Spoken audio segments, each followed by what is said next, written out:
Some claim the course of history was shaped not by monarchs or military leaders, but by the Vatican itself, through concealment, hidden beneath polished stone and secured behind soundless metal barriers. Within the quiet depths of subterranean chambers, ancient manuscripts and prohibited writings rest alongside undelivered correspondence and erased identities. This is not fantasy. These are the silent chronicles, removed from our collective history, concealed not because they lack truth, but because they were never intended for eyes to see. Tonight we trace the path of the 40 most profound mysteries the Vatican prayed would remain hidden. If revelations like these intrigue you, be certain to subscribe right now. Get comfortable and allow the narrative to reveal itself. Below the gilded arches of the Vatican, where countless souls assemble to worship and admire the magnificence overhead, there exists a stillness that extends far deeper than devotion. It dwells below the foundation, past the polished floors, behind the pillars and sanctuaries, down through the depths, where illumination cannot penetrate. Something else has been waiting for ages. Not merely remains or masonry, but mysteries. It starts with a passageway, slender, frigid, and worn smooth, as though it was shaped not only by human effort, but by the passage of centuries. The atmosphere is altered here, dense, motionless and oppressive, with the sort of hush that seems almost sentient. No movement resonates. Even murmurs appear reluctant to carry. This location was not constructed to receive visitors. It was constructed to be erased from memory. And yet someone moves through here. His identity is Father Angelo. You wouldn't recognise him by appearance. He doesn't show up in pictures or Vatican presentations. For close to 3 decades he maintained the deepest sections of the basilica as a guardian of the subterranean realm.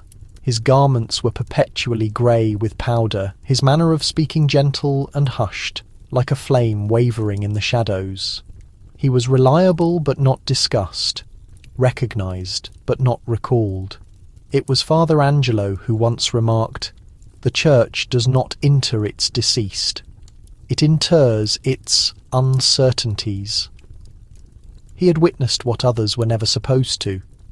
Chambers beyond barriers, entrances without mechanisms, but still unable to be accessed. Documents wrapped in hardened wax, so ancient it fractured like ivory. And further down, crypts that were hollowed before even the original basilica existed. Crypts the diagrams do not indicate. There is one, he mentioned, formed like a ring where the surface is dark rock and the boundaries are inscribed in Latin expressions no one has successfully interpreted. The chamber contains no relics, no furnishings, nothing valuable except one phenomenon in the middle, a solitary pillar of atmosphere that is more frigid than frozen water, though no current can be detected. The clergy who used to venture there ceased long before. Father Angelo confided in no one. He simply observed and remained vigilant. Then one morning, something shifted.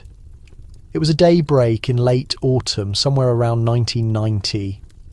The Vatican chimes were sounding overhead, but underneath, everything grew silent. A vibration moved through the barriers. Not seismic activity, but something different. Following that morning, the passage to the ring-shaped crypt was blocked with rock, not by labourers, but by the church directly. Father Angelo stepped down the next spring. He departed with no written record, no parting statement, only a solitary phrase, inscribed on a tiny card and placed under the altar. "They are not concealing holy objects," it declared. "They are concealing something more ancient than faith." And in that phrase, the stillness below the foundation became something different. Not emptiness, but caution. And now our narrative proceeds. I was never supposed to reveal anything. Throughout most of my existence, I resided within the boundaries of the Vatican, moving through the same buffed hallways, cleaning the same age-old registers, brushing the same marble surfaces where generations of movement had long ago disappeared. I was what they designated a custode, a keeper, not clergy, not an academic, not even an individual of importance. I tidied, I observed, and I paid attention. Nobody ever took notice of me. That is how I managed to witness so much. By the moment I reached 65, my fingers had contacted the recesses of storage. No chart documents. My vision had scanned the borders of volumes that shouldn't be real. Most were abandoned, inserted into the partitions of the Vatican library beyond sealed entrances. But there were additional spaces, more shadowy ones, locations not on the authorized tours, spaces even the senior clergy dreaded. In one of them I discovered a sheet, just one, separated from a greater work. It was inscribed in Latin. The pigment diminished, but the perimeters still crisp. At the peak was an expression I had never encountered previously. Veritas non timit tempus. Truth does not dread time. I kept that sheet for more than 2 decades. There were evenings when I would move alone, lamp in grip, through the cold passages that descended beneath St. Peter's Basilica. You cannot comprehend how silent it transforms once you are underneath the foundation of the Vatican. The hush has substance, like something pushing softly against your torso. That is where the authentic Vatican exists, not in the precious metal or the masterpieces, but in the stillness. I recall one night distinctly. A tempest was approaching over Rome. Lightning cracked the panes of the elevated windows, and the downpour resonated like dropping currency. The records keeper had departed ahead of schedule. I remained behind, pulled by an unusual sensation I couldn't identify. I released a barrier I had never been permitted to access previously. I had only glimpsed the instrument once, and only for an instant, but that was sufficient. Some experiences you never lose. Within the space, there were rows of secured timber containers. No markings, no timestamps, only a dim emblem engraved into the covering of each one. A cross, but positioned sideways, not vertical. In the heart of the space, a stand existed with a soft fabric. I removed it back, anticipating a relic, but it was a looking glass. Not refined, not contemporary. The surface was distorted, metallic and hazy, and in it I did not glimpse myself. I glimpsed a space I had never accessed, a seat, a light, and a palm gripping a writing instrument, inscribing terms that disappeared the instant they were created. I closed the barrier and never returned. But the recollection pursued me. Now, as the air in my chest begins to weaken and the shaking in my digits increases each sunrise, I understand my moment is near. I must at last reveal what I witnessed in those depths, because truth does not dread time, but those who protect it constantly do. There is a corridor within the Vatican where even the brightness seems to pause. It leads to a barrier constructed of heavy timber, reinforced in metal and protected not by guards, but by quietness. Few are ever permitted to move through it. Those who do enter into a location known only in rumours, the Vatican Apostolic Archive. On documentation, it is not designated secret. In Latin, Archivum Secretum Apostolicum Vaticanum signifies the confidential archive of the Pope, but confidentiality within the Vatican is never straightforward, and what is concealed for generations often transforms into more than confidential. It transforms into enigmatic. The archive bears the burden of more than a millennium of chronicles. More than 35,000 meticulously indexed records sit on 80 kilometres of storage. But those figures communicate only part of the narrative. Because the most delicate records, the ones that hold the Vatican's most troubled conflicts and most hazardous mysteries, are not in open view. They are restricted, not merely by mechanisms, but by tiers of authorization. A person named Giovanni once shared with me about his period as an investigator. He was an academic from Florence, provided restricted entry to examine correspondence from the Renaissance. But even he, a person educated in Latin and devoted to the Church, was only permitted to view a limited portion. The remainder was refused, no explanation provided. One evening, as he moved through a lengthy corridor on his departure, he observed a barrier slightly ajar. a barrier that should never be released. Within, a solitary flame illuminated beside a tiny timber container. The atmosphere was frigid, much more frigid than it ought to have been. And in that container were 3 items: a correspondence inscribed in crimson, a picture with no features, and a dark strip fastened around a creased sheet, too deteriorated to handle. The following sunrise, the barrier was restricted again. No reference was uttered. Giovanni never came back to the archives. But what exists in those interior chambers? Some think they contain the prosecution documents of the Knights Templar, assumed obliterated, but discreetly retrieved in the early 2000s. Others mention forgotten exorcism accounts, correspondence between pontiffs and tyrants, even diagrams of ancient settlements that no longer show on any chart. In one section of the archive, underneath tiers of secured cabinets, there is rumoured to be a compartment identified only by a digit. Within is a solitary parchment, anonymous and without date. It mentions a chamber underneath the Vatican, more ancient than the church itself. It concludes with a caution inscribed in disappearing pigment: "Leave it interred, or the foundations will articulate." Nobody can declare who inscribed those terms, but they persist. They're waiting, protected by barriers no instrument can access. Without authorization, few are courageous enough to pursue. In the Vatican, chronicles are not merely inscribed, they are concealed. And the further you descend, the more the stillness begins to seem like a response no one ventures to articulate aloud. In the beginning of the 1600s, a person stood underneath the decorated arches of the Vatican, shaking not from dread but from certainty. His identity was Galileo Galilei, and he had witnessed something that transformed everything. With his viewing device aimed toward the evening heavens, he observed satellites circle Jupiter and detected darkness on the exterior of the sun. What he witnessed was straightforward but perilous verification that the Earth was not the middle of the cosmos. Within the Vatican boundaries, this finding stirred more than academic discussion. It disturbed the very basis of authority and belief. Because if the Earth was not at the middle, what else might not be as it appeared? Galileo attempted to clarify. He composed correspondence in cautious Latin, one specifically directed to an associate in the church, where he contended that knowledge did not contradict scripture, but could even reinforce it. That correspondence, written in 1613, vanished for generations. Some thought it was eliminated, others suspected it was concealed, and they were accurate. In 2019, a version of that correspondence emerged deep within the Vatican archives, displaying Galileo's mark. But something was peculiar. An academic compared it with another duplicate preserved in London, and they did not align. Terms had been modified, some sections mellowed, others entirely eliminated. It was not Galileo who modified them. It was someone different. Nobody has ever acknowledged who implemented those alterations, but it indicated something disturbing, that someone within the church had modified the very terms used to prosecute the person.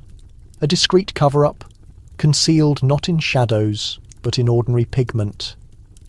Galileo was prosecuted in 1633, determined culpable of heresy, and confined under residence detention for the remainder of his existence. He was compelled to withdraw his concepts, to submit not to the celestial bodies, but to the stillness demanded by authority. Still, they claim that as he arose from the surface of the tribunal, he murmured a phrase in Italian, "Eppur si muove." And yet it rotates. Generations elapsed. The Vatican ultimately acknowledged that Galileo had been accurate. But by then the harm was already woven into chronicles. What few comprehend is that some of the initial court documents, including confidential correspondence between the Inquisition authorities and the Pope, are still secured in restricted portions of the Vatican archive. A former archivist once admitted that among the restricted records is a journal belonging to one of the magistrates, a person who inscribed by flame light that he thought Galileo was communicating the truth, but he decided against him regardless. Belief is protected, The sheet stated when truth is interred. That sheet, like so many others, has never been displayed to the population. It is safeguarded not by centuries, but by the Church's extended remembrance. Because even following 400 years, the celestial bodies persist the same, and the murmurs of Galileo still resonate in the corridors of the Vatican. The period was 1307, and the Vatican existed at the middle of a disturbance that would cascade across all of Europe. In the dawn moments, troops moved discreetly through the avenues of Paris.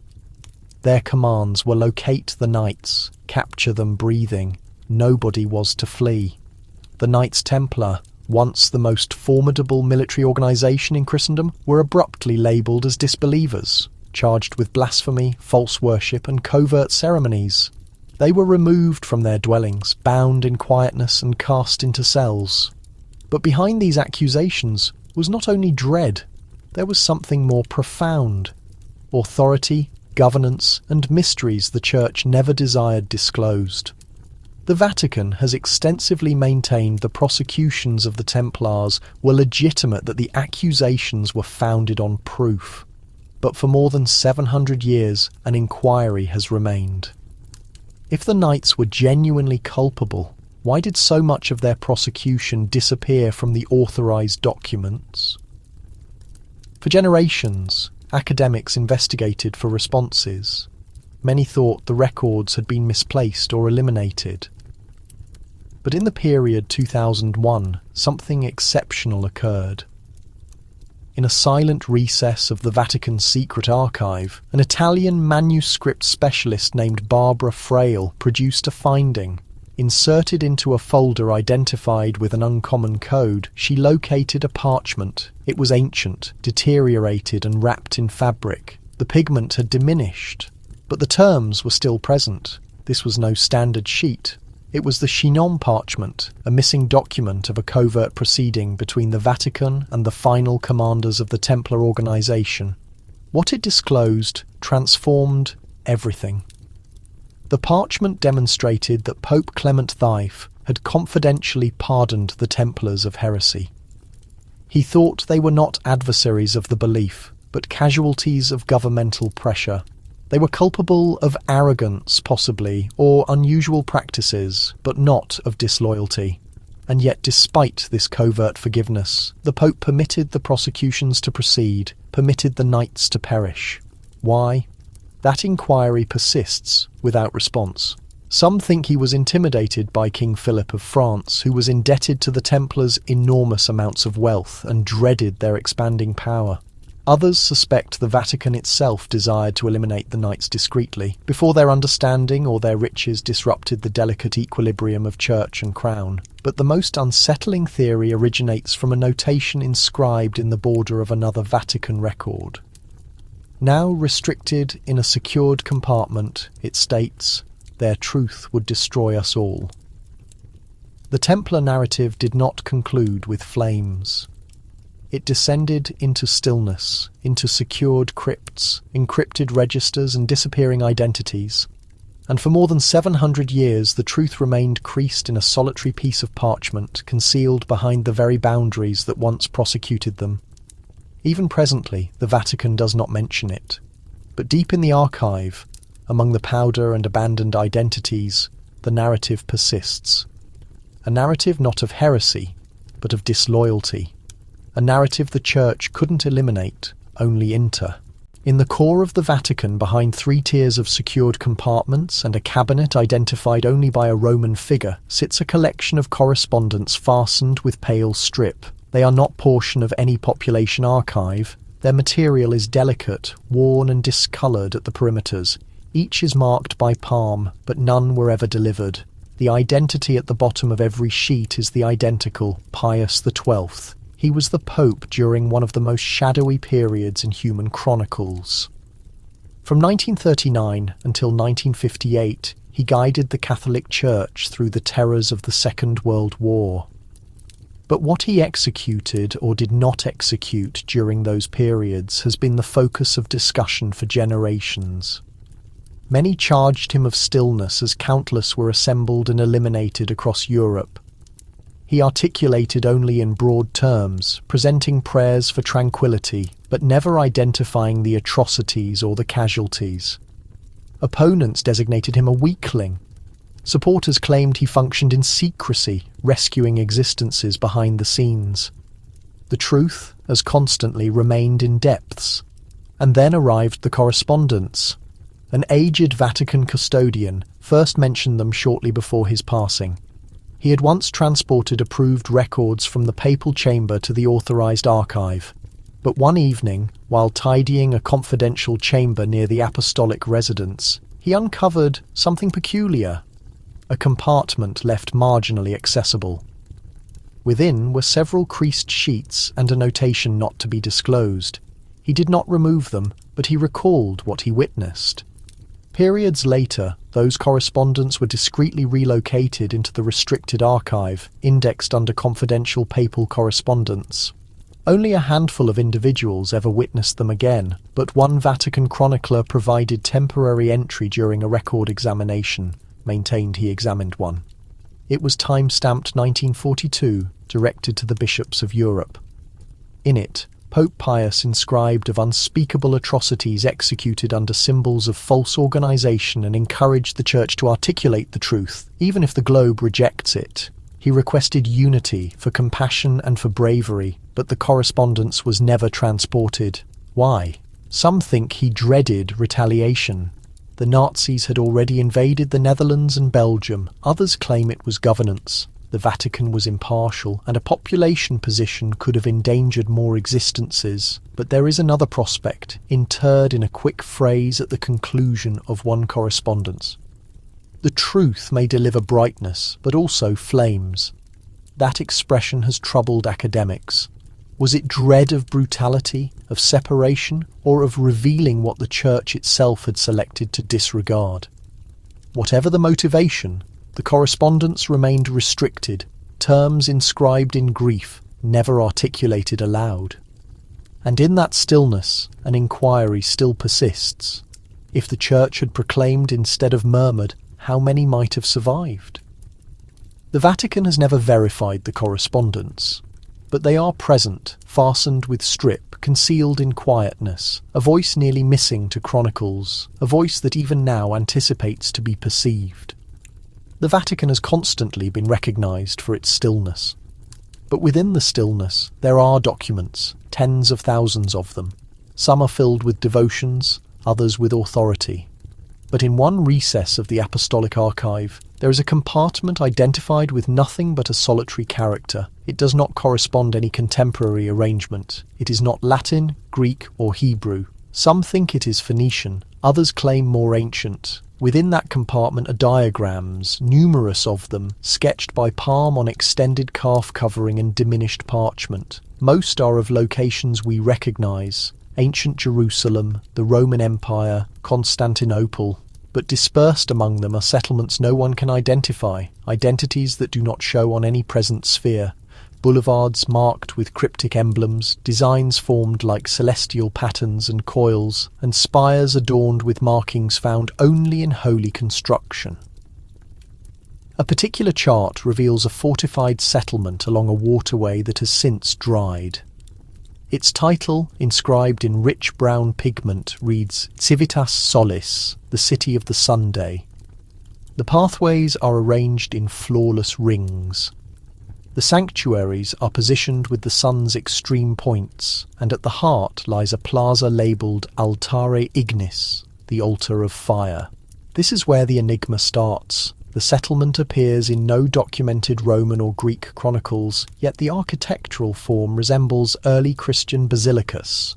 Certain academics once murmured it might be a forgotten worship centre, possibly established by those who escaped Jerusalem during the opening century. But if this held truth, why has it disappeared, leaving nothing behind? A retired Vatican designer who had assisted in restoring portions of St. Peter's Basilica in the 1960s stated he once viewed copies of comparable plans. He was led to a restricted study to review ancient sketches, but within them he discovered pages illustrated with emblems he couldn't decipher. Structures resembling crosses, yet reversed entrances descending underground. and notes in a tongue that appeared Latin but wasn't. When he inquired about their purpose, the clergyman accompanying him replied only, "They must not be constructed, they must be preserved in memory." The plans were subsequently removed, never surfacing again. Some think these charts belong to the Jesuits, created during their initial expeditions in Asia and Africa. Others claim they were seized from ancient manuscripts, transported into the Vatican during the Crusades. But the most disturbing hypothesis is that these settlements once existed and were eliminated. There's a whisper of one settlement near the border of contemporary Turkey, where remnants align with the peculiar designs discovered in the Vatican illustrations.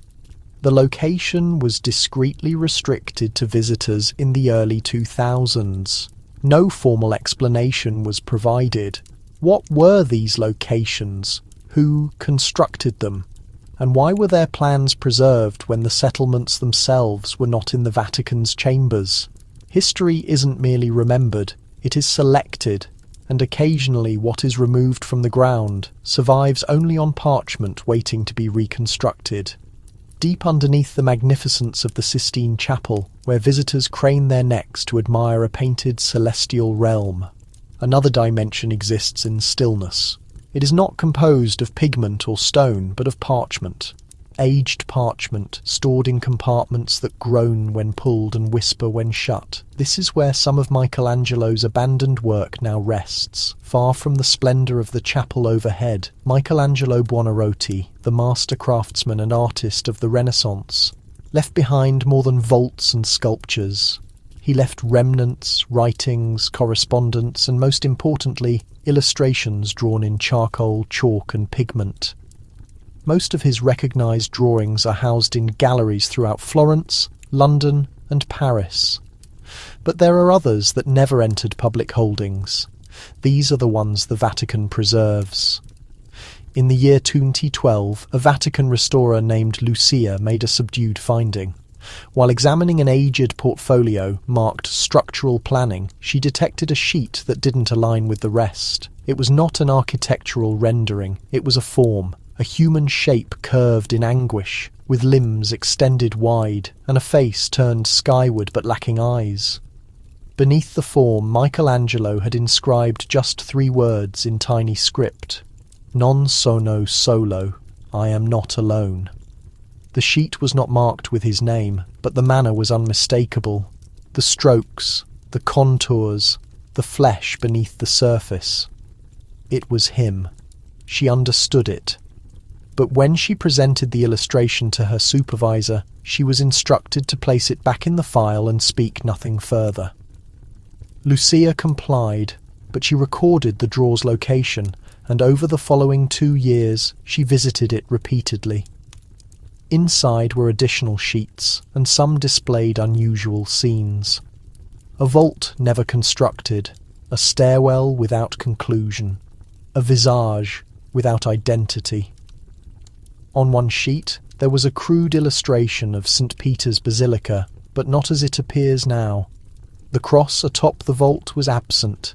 In its position, a ring. Lucia ultimately resigned her position. She never spoke openly, but before departing she composed a confidential letter to a companion, later circulated among discreet circles of investigators. In it she wrote, "I suspect Michelangelo was attempting to express something the Church couldn't acknowledge. Not regarding art, regarding terror, regarding what lingers inside us when we gaze too elevated or excavate too profoundly." Why would the Vatican conceal his illustrations? Perhaps because they reveal the consciousness of a man grappling not solely with God, but with uncertainty. Perhaps because the depictions didn't correspond with the conviction they were intended to evoke. Or maybe they worried what observers would perceive in the eyes. Michelangelo never illustrated the church, sustains his vault as an emblem of sacred magnificence. But in the darkness beneath, concealed in silent compartments, another narrative develops. One of conflict, of quietness, and of a visionary who may have perceived excessively. In the corridors of the Vatican, where crimson vestments glide across stone floors and amber radiance streams through coloured glass, there is another presence who moves without detection. He does not don the ivory of the Pope, nor does he occupy a throne. Yet, to certain individuals, his authority extends further. He is recognised only by a designation murmured in hushed sections of Rome, the Black Pope. This designation is not formal, yet it has pursued one man for nearly 500 years. That man is the Superior General of the Society of Jesus, also named the Jesuits. His function is not symbolic, it is leadership. From concealed chambers behind the Vatican barriers, he supervises one of the most regimented, clandestine and extensively reaching organisations the Church has ever established. The Society of Jesus was created in the 16th century by Ignatius of Loyola. From its inception, it was unlike any other religious brotherhood. Its participants took a particular pledge, not merely of destitution and celibacy, but of complete submission to the Pope. They were instructed like warriors. Their declaration, Perinde ake cadaver, signifies to comply like a corpse, without life in the grasp of command. But something peculiar occurred. Over the ages, while their fidelity was toward the Pope, their sway expanded quietly into something different. In the year 1913, a correspondence circulated among the Vatican leadership. It cautioned that the Jesuit Brotherhood had transformed into a church within a church, that their system of institutions, expeditions, and confidential reports had granted them understanding even the papacy did not hold. The correspondence was anonymous, and no one ever acknowledged composing it, but the anxiety it portrayed was genuine. One superior general specifically, a man named Władimir Ledokowski, possessed such dominance during the early 20th century that some Vatican officials worried he was the genuine decision creator. During crucial moments of the conflict, he expressed himself seldom in view, but his existence could be sensed in every papal gathering, every international expedition, every hushed discussion.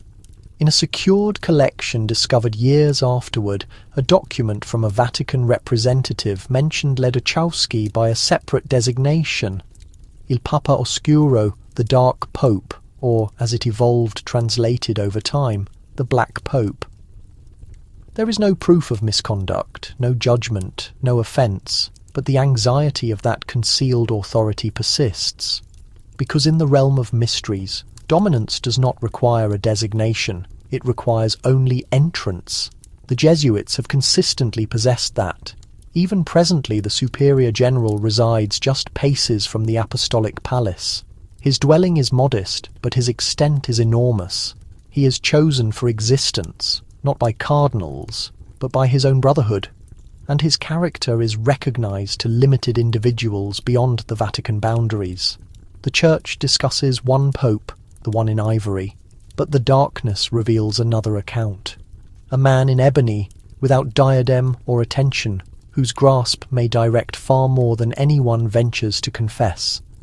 They named themselves the Company of Jesus. But to those beyond the Vatican barriers, they transformed into something different completely. A system of intellects instructed in quietness, devotion, and dominance. The Jesuits. Established in the year 1540 by Ignatius of Loyola, the Society of Jesus commenced not in cathedrals, but in subdued learning. Its initial participants were academics, language experts, mathematicians, and missionaries. They considered that understanding was the most acute instrument in protection of the Church, but over duration something transformed.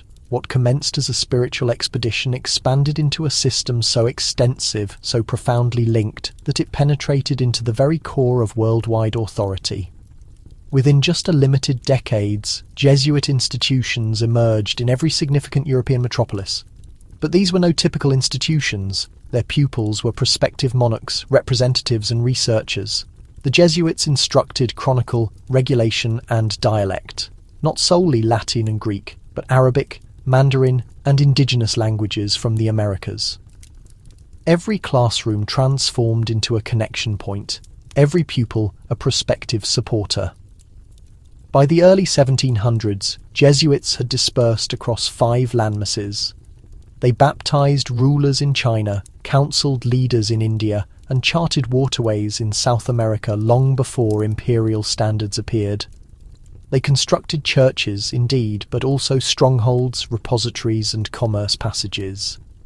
To the external realm, it was sacred labour, but to those observing attentively, it appeared more like subdued governance. In a correspondence preserved deep in the Vatican collections, a French representative once documented that the Jesuits advance where even military forces cannot. He was not mistaken. They employed no blades, they displayed no protection, but wherever they travelled, dominance pursued. Some administrations commenced to concern some popes also. In the year 1773, Pope Clement XIV released a startling proclamation, the elimination of the Jesuit Brotherhood. In a record called Dominus Ac Redemptor, he dissolved the society, sealed their institutions, and commanded their assets confiscated.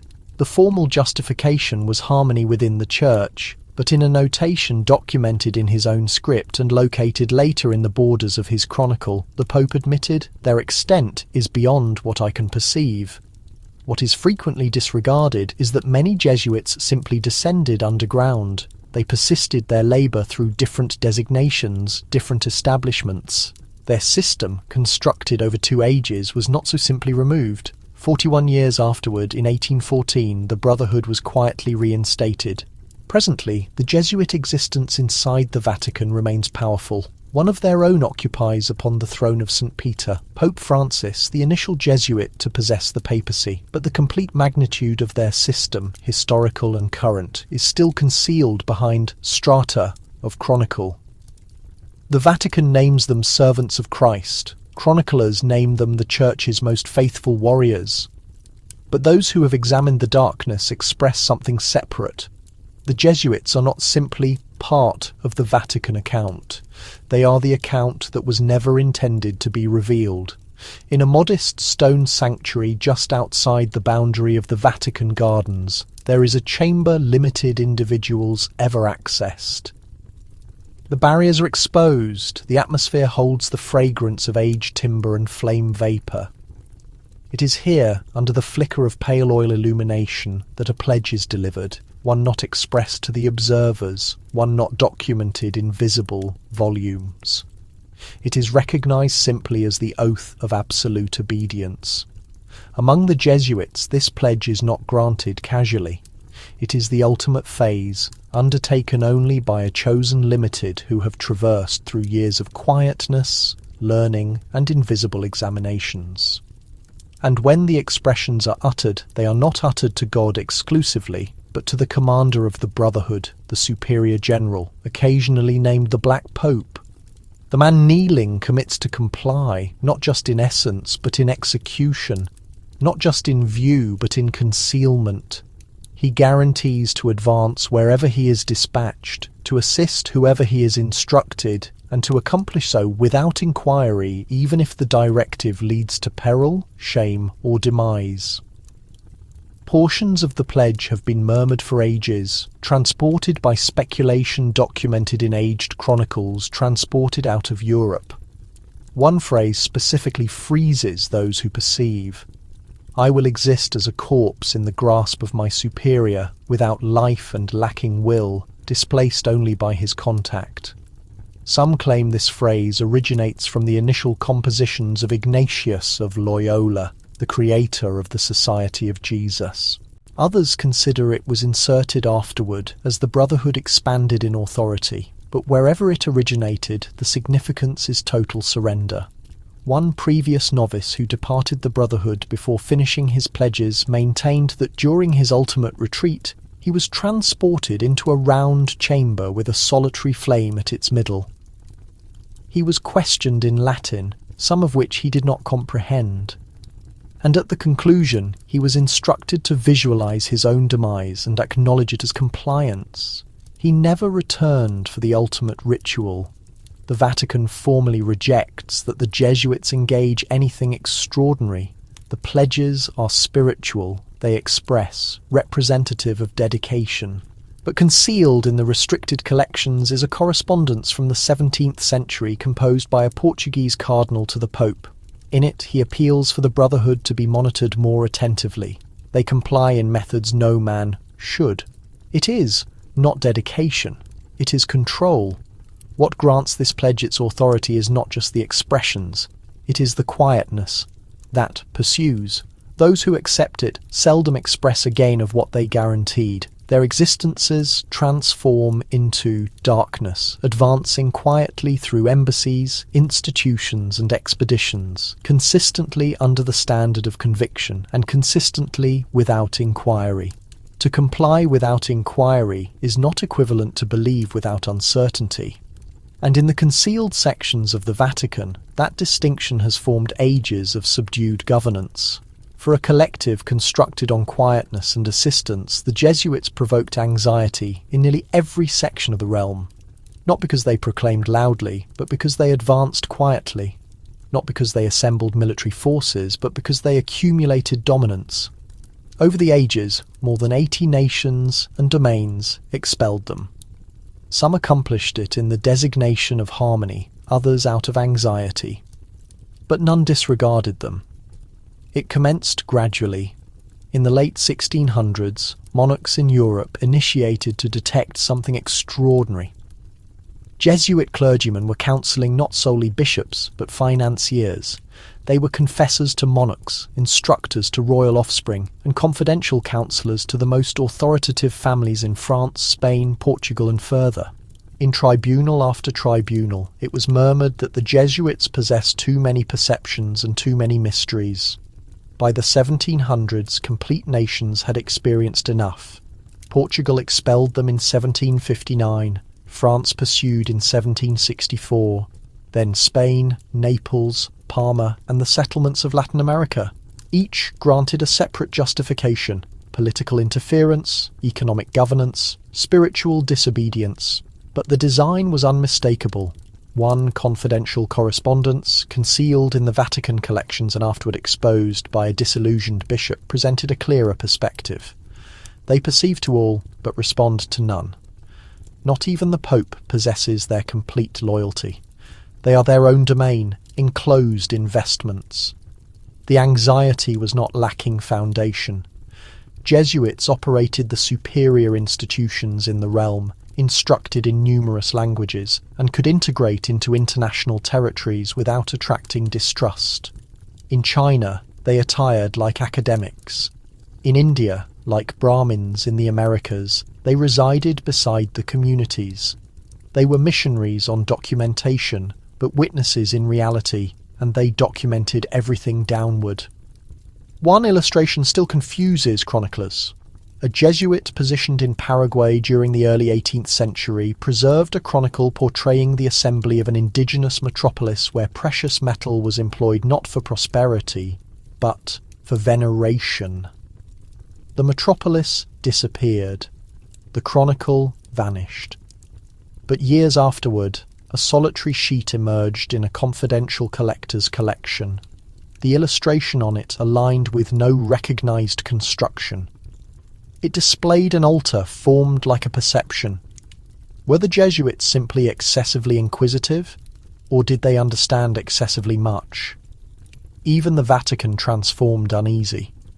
In 1773, Pope Clement XIV eliminated the Brotherhood completely.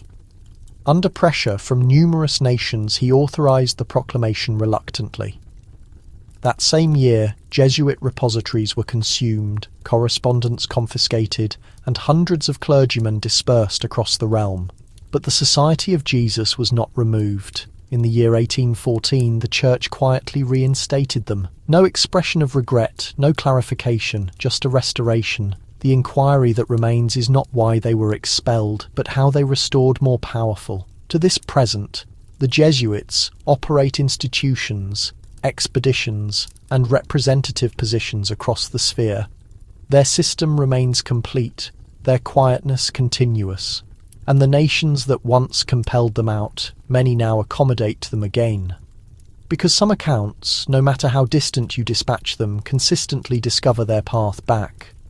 stored away behind the Apostolic Palace, outside the visible plazas and amber sanctuaries, occupies a chamber that limited individuals ever discuss, and even fewer are permitted to access.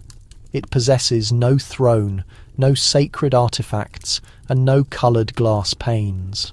The barriers are simple, the surfaces are modest. Yet for more than 100 years, the subdued chamber inside this space has been forming the realm. It is recognised as the Secretariat of State, but those within the Vatican name it something different. Il cervello, the consciousness. On documentation, the chamber is accountable for representation, interaction, and arrangement. But its genuine authority exists not in what it expresses, but in what it selects not to express. From this modest chamber, secured correspondence are composed, confidential communications are organised, and directives advance quietly across landmasses. The man who directs it is not the Pope. He displays no diadem, but many consider he possesses more daily governance than the Holy Father himself. One man who once laboured there, a Monsignor in the early 1960s, preserved a journal. It was not portion of his formal responsibilities. It was never intended to be perceived. Inside, he documented particulars of late darkness gatherings, confidential memoranda and directions transmitted to papal representatives without the Pope's authorization. He portrayed the chamber as a web without a arachnid, consistently adjusting but consistently revolving. That journal disappeared after his demise. Only a solitary sheet was duplicated before it was seized. It portrayed a communication dispatched from the Vatican to an international commander on the threshold of a military overthrow. The correspondence was not designated as political. It was enclosed inside a theological briefing, yet the arrangement was precise, the dialect clear.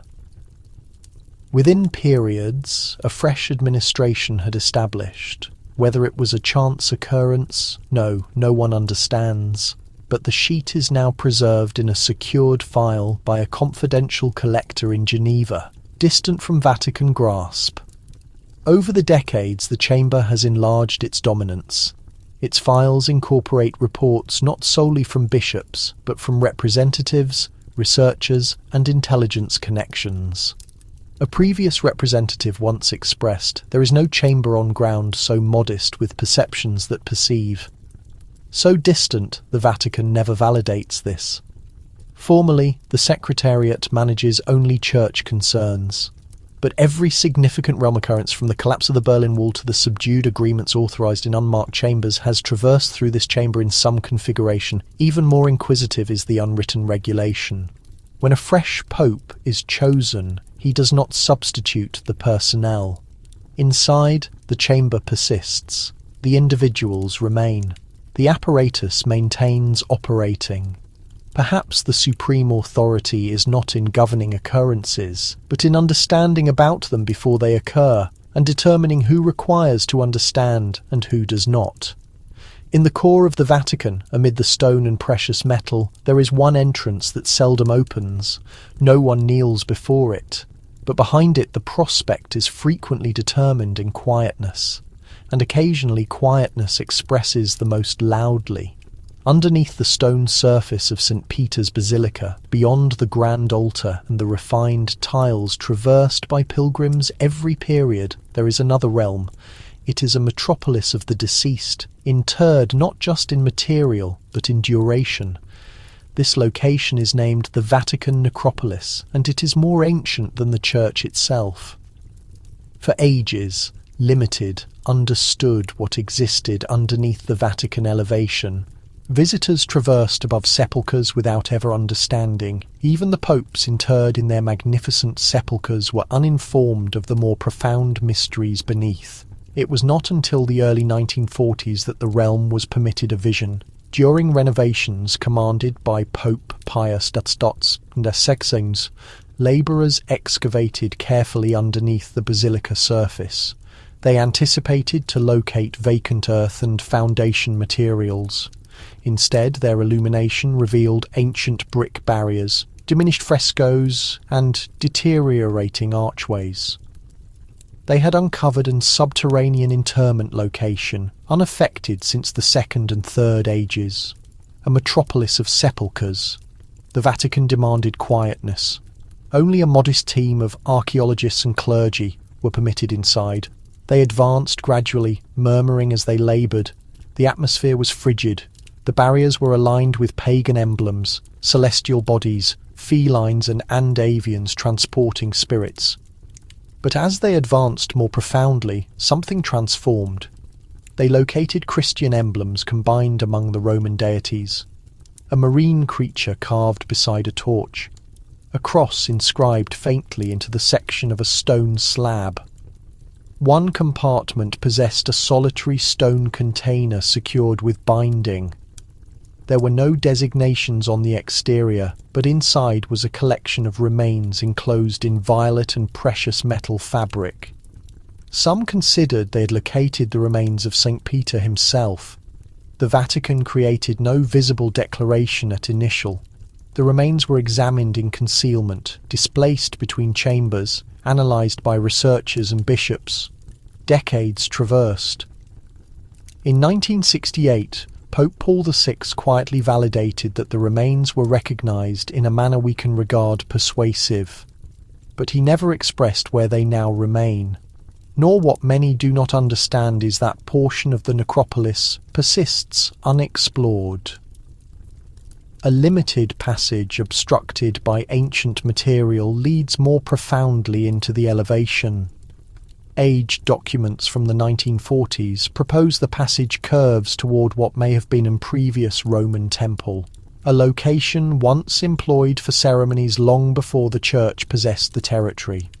One participant of the initial excavation team, a youthful clergyman, afterward documented in his chronicle that he sensed observed in that ultimate compartment. He portrayed perceiving a remote resonance, like vocalization behind the material. His notations were located after his demise, stored inside a Latin Bible. The Vatican has never remarked on them. The necropolis is now partially accessible to directed excursions. But the most profound chambers persist secured, protected, disregarded formally, but not removed. Underneath the radiant vault of St. Peter's Basilica exists something far more ancient than Christianity. A metropolis constructed for the deceased, concealing accounts the existing may never completely comprehend. And in that quietness beneath the materials, remember, long before St. Peter's Basilica extended toward the atmosphere, before the stone columns and the resonance of ensemble voices, the Vatican elevation was something very separate. It was not a sacred location. It was a cemetery, and the sepulchres that occupied it were not Christian, but pagan. This was not concealed. For ages, the Church understood that the foundations of the Vatican rested on more ancient territory. But what was quietly disregarded, or perhaps never expressed audibly, is just how many sepulchres persist underneath the material and what those sepulchres disclose. When the necropolis was revealed during the 1940s, the concentration remained on Christian remains. There was a definite objective to locate the resting location of St. Peter. But as the labourers excavated through stratum after stratum of ground, they confronted unexpected constructions. Sanctuaries carved with peculiar designations, altars stained with aged residue, designations not located in scripture but in legends. One sepulchre calculated to the 2nd century displayed the designation of a Roman priestess. Her visage was illustrated on the barrier above her form, limbs elevated to the atmosphere, encompassed by emblems of the satellite and celestial bodies. A marking beneath it stated, Serva Lunae, servant of the moon. The remains were complete, the adornment still resting on her torso. The Vatican commanded her compartment secured. In another, a material tablet portrayed a man who maintained to have communicated with deities in visions. His container was designated with the three-headed serpent, an emblem not perceived since the earliest periods of Roman conviction. The atmosphere in the sepulchre was dense. One of the labourers collapsed upon accessing, maintaining he sensed something compress against his torso. Though no one was proximate to him, he never restored to the location. These disregarded pagan sepulchres reveal a separate account about the territory underneath the Vatican. It was not consistently a location of Christian veneration. There was a time when this ground held secrets, when ancient Roman clans paid tribute to deities of brightness and darkness, celestial fire and fertile earth. Certain burial chambers lie serene, adorned with blossoms and winged creatures. Others carry a heavier weight, crowded with etched gazes, gaping jaws, and cautions inscribed in the old tongue. Let the depths keep their slumber undisturbed. Numerous vaults were gently covered over again. The Holy See maintained no open documentation of what rested inside. Some claim this was an act of reverence. Others whisper it was dread. For if these ancient powers received worship on sacred ground, what truth does that reveal about the foundation of everything constructed overhead? A past Vatican excavation expert suggested during a confidential conversation that a passageway exists deeper than public knowledge extends. A corridor lined with locked burial vaults, every single one untouched since the early church commanded their closure. Asked why the section was never examined, his only response was that certain entrances are wiser left sealed. The pagan departed stay there still, suspended in blackness, their histories unvoiced, their gazes fixed backward through time. And overhead, St. Peter's bells continue their song, not to remove them from memory, but maybe to cover their presence with sound. St. Peter's Basilica rises like a sovereign crown over the Vatican's core. Travellers arrive from distant lands to bend before it, gazing upward at the spiralling bronze canopy crafted by Bernini's hands, murmuring their devotions under the massive dome. Yet hardly anyone pauses to consider what exists below. Church doctrine claims that immediately beneath this sacred platform lies the resting place of Peter the Fisherman, the Apostle, the original Pope. His remains, according to tradition, are interred there, below countless layers of ancient rock, locked away through all eternity. Yet the reality carries more complexity than most who visit ever realize. During the early 1940s, when Vatican labourers started digging under the basilica to create room for additional papal burial sites, they discovered a network of subterranean rooms. This was more than a simple grave. It was an archaic necropolis containing both Christian and pagan burials side by side. And, positioned at its heart, stood an unadorned memorial, a barrier built from crimson plaster, fractured by centuries and marked with ancient writing. A single name showed up repeatedly on that weathered surface. Petros Eni. Peter rests here. Beyond the barrier, concealed within a narrow hollow, archaeologists uncovered skeletal remains. They were enclosed in royal purple fabric embroidered with golden thread.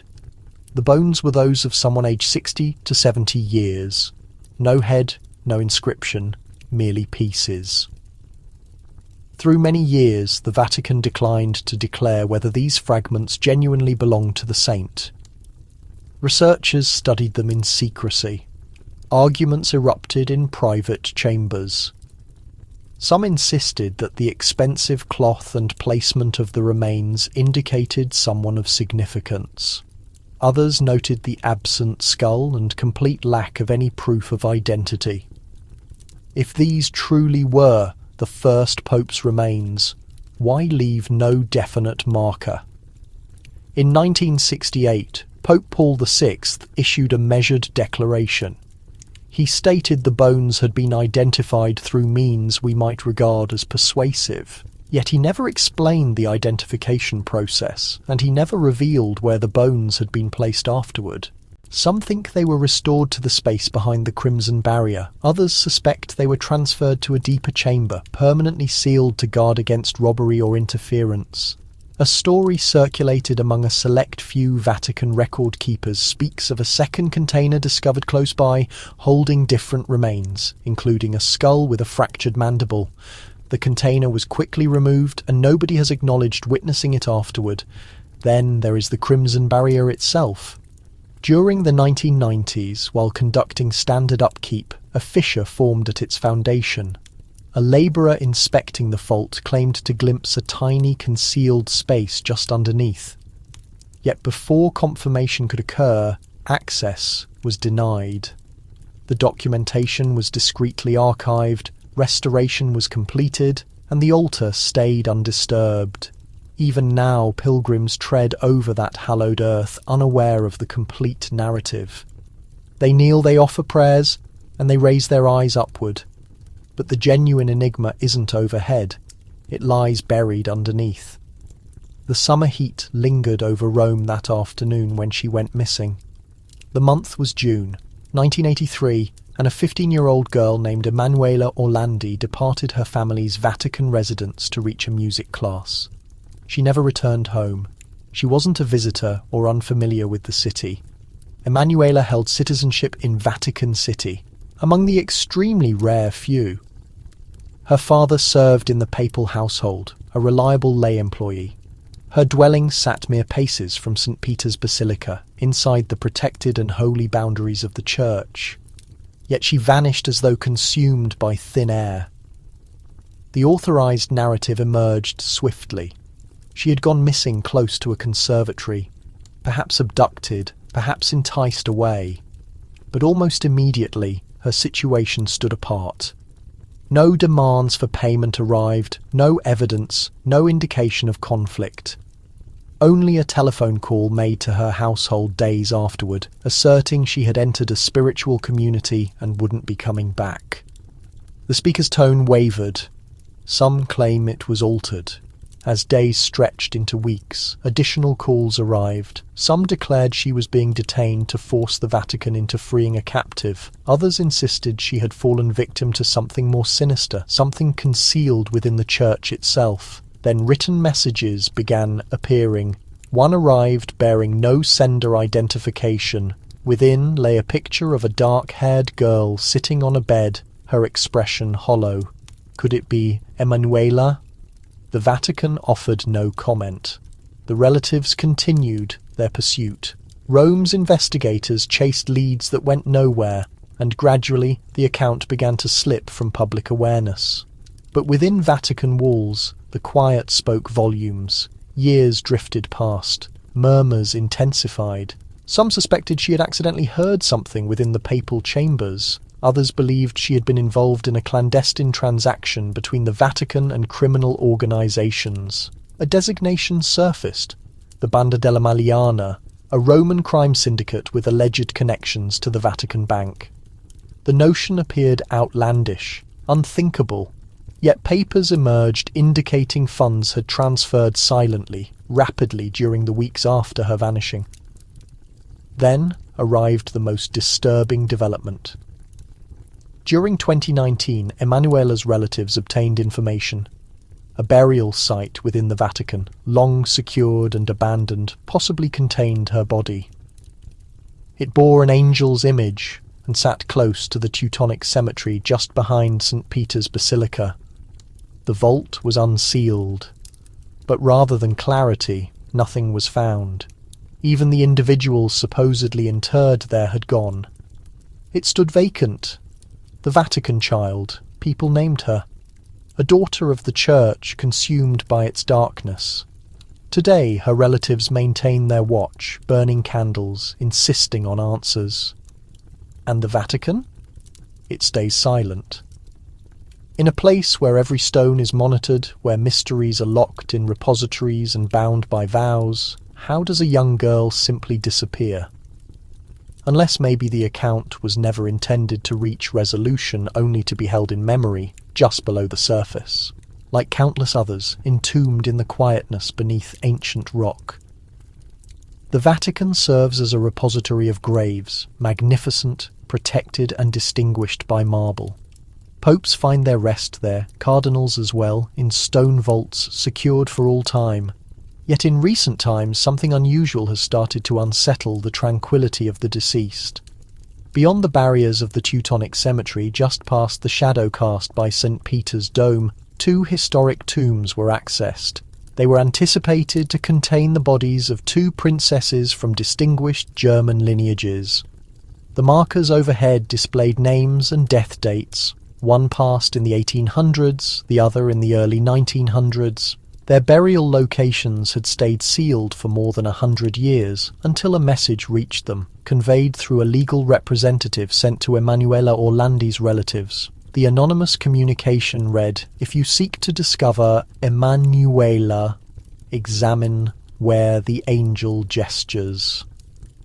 The angel being referenced stood guard over a stone tablet in the peaceful courtyard of the cemetery. Its finger extended earthward, as though inviting the living to reveal what the departed had witnessed. And thus, in the summer of 2019, with observers present and Vatican representatives standing watch, the tombs were accessed. Both stood hollow, not merely lacking a corpse, entirely barren. No skeletal remains, no coffins, no sign of the women intended to lie there. The Vatican expressed astonishment. They summoned forensic specialists, yet the documentation was explicit. Both tombs had previously been filled. Currently they were vacant. The inquiry shifted dramatically. If the women were extracted, when did this occur? And more critically, for what purpose? A fresh investigation commenced, this time in an adjacent chamber designated the ossuary. Far below ground level, in a location used to house scattered remains collected from aging graves.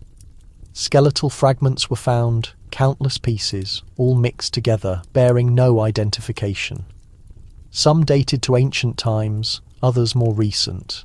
In the cool silence of refrigerated storage, examiners attempted to connect the remains to Emanuela. The genetic analysis returned without clear results. The Vatican terminated the investigation, but prior to conclusion, one record emerged. A confidential inventory catalogue compiled years before noted an unusual modification. The skeletal remains from the princesses' tombs had been transferred in the early 1980s, precisely the year Emanuela disappeared. It received no announcement. Nobody authorized the documentation. Emanuela's relatives persist with their questions. The Vatican asserts that no proof has connected the hollow tombs to her vanishing, yet those studying the matter find the chronology too aligned, the circumstances too peculiar.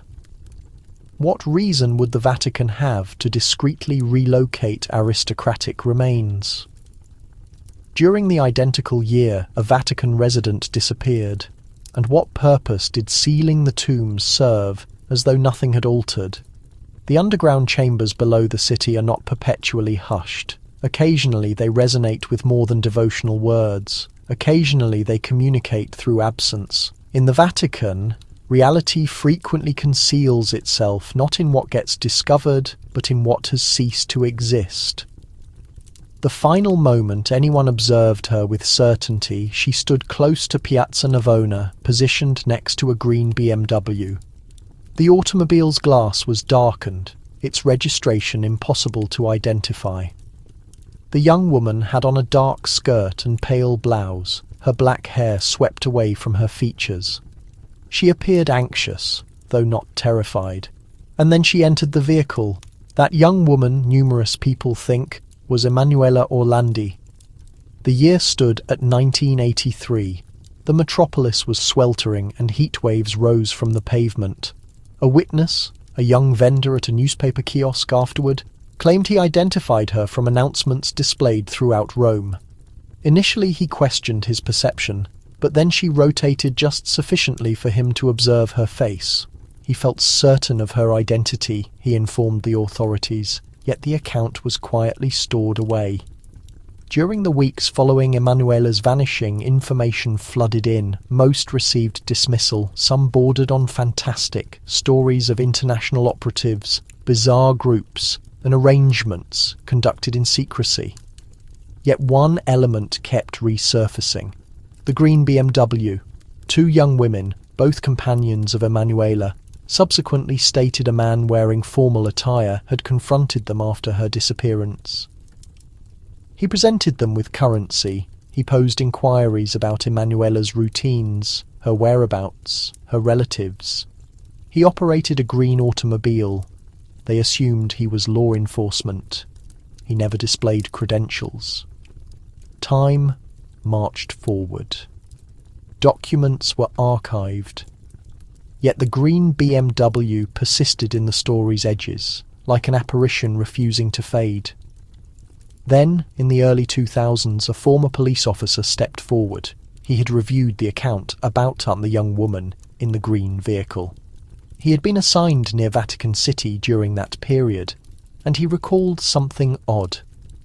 On the evening of June 22nd, the identical day Emanuela vanished, a forest green BMW had been permitted through a Vatican entrance without examination.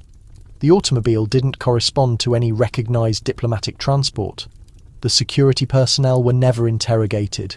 The officer considered it noteworthy, yet remained silent during that time. Years afterward, it continued to trouble him. He provided his statement privately. The documentation was classified.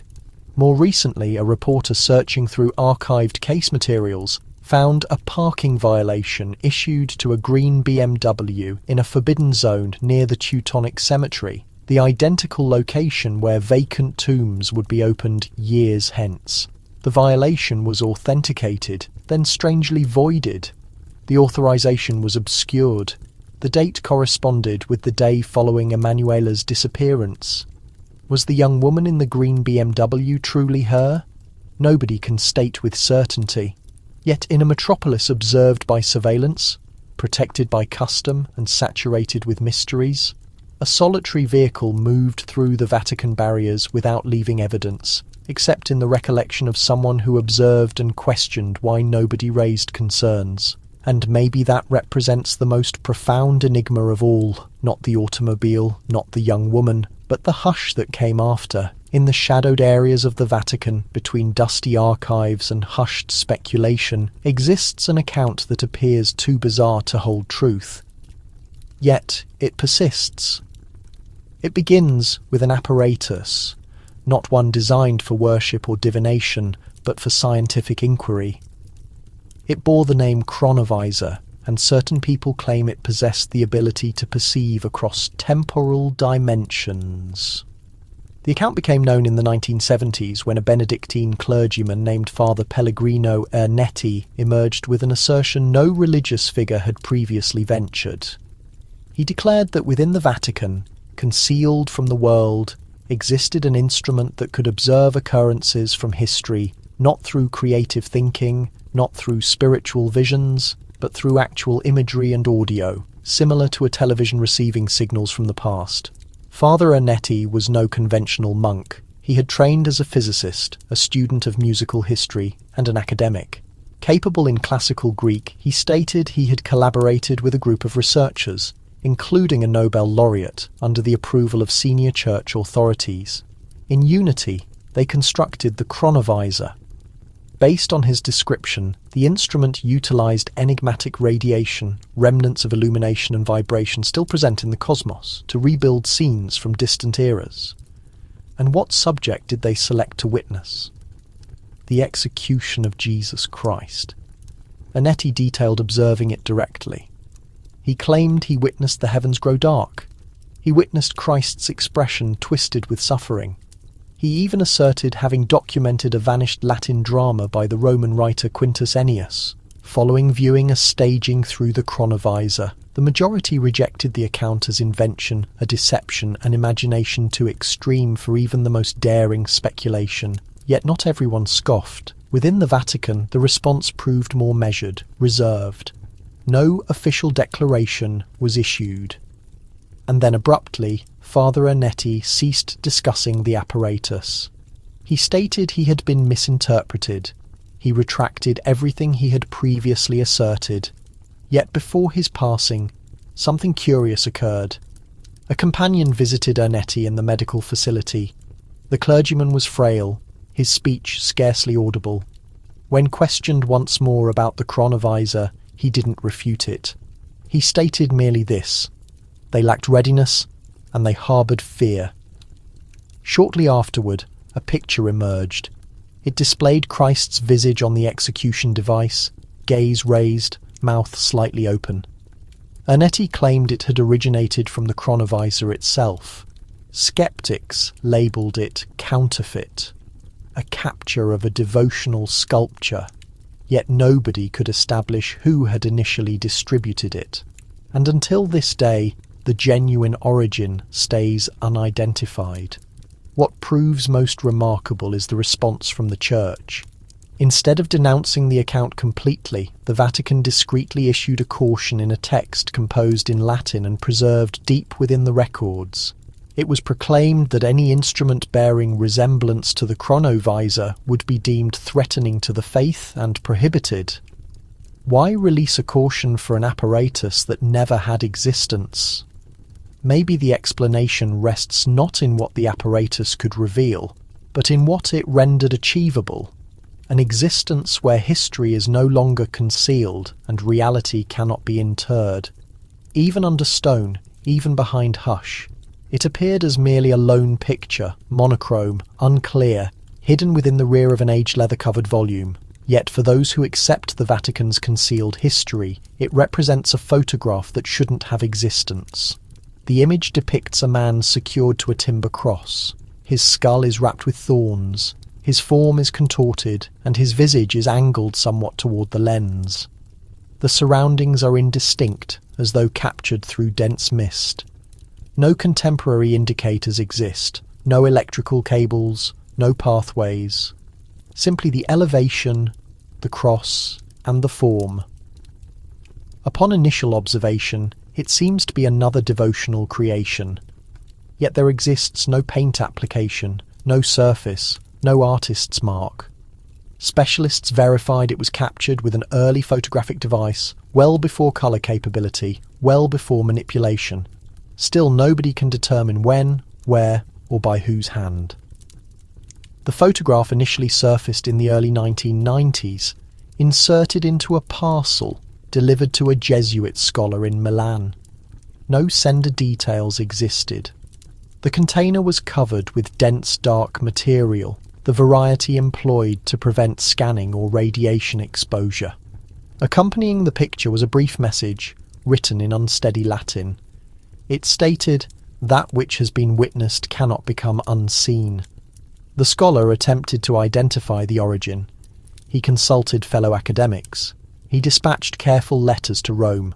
No responses arrived. Yet one reply did surface. Unsigned, produced on ordinary material, it stated, "Eliminate the picture. Erase what you witnessed. You endanger more than your standing." Yet the scholar didn't eliminate it. He revealed it to several reliable associates. One among them asserted the photograph corresponded to a vision detailed in the confidential writings of a 12th century spiritual figure. A woman who asserted she had witnessed the crucifixion intimately, as though she had been present.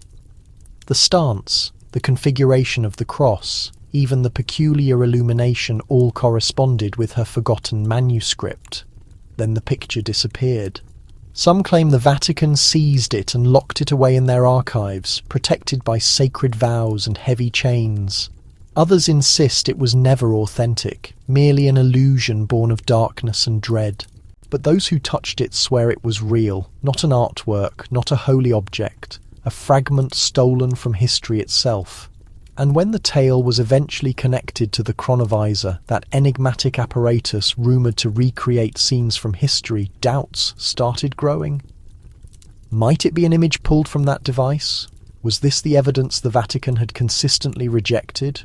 The Church offered no statement, no refutation, no clarification, just emptiness.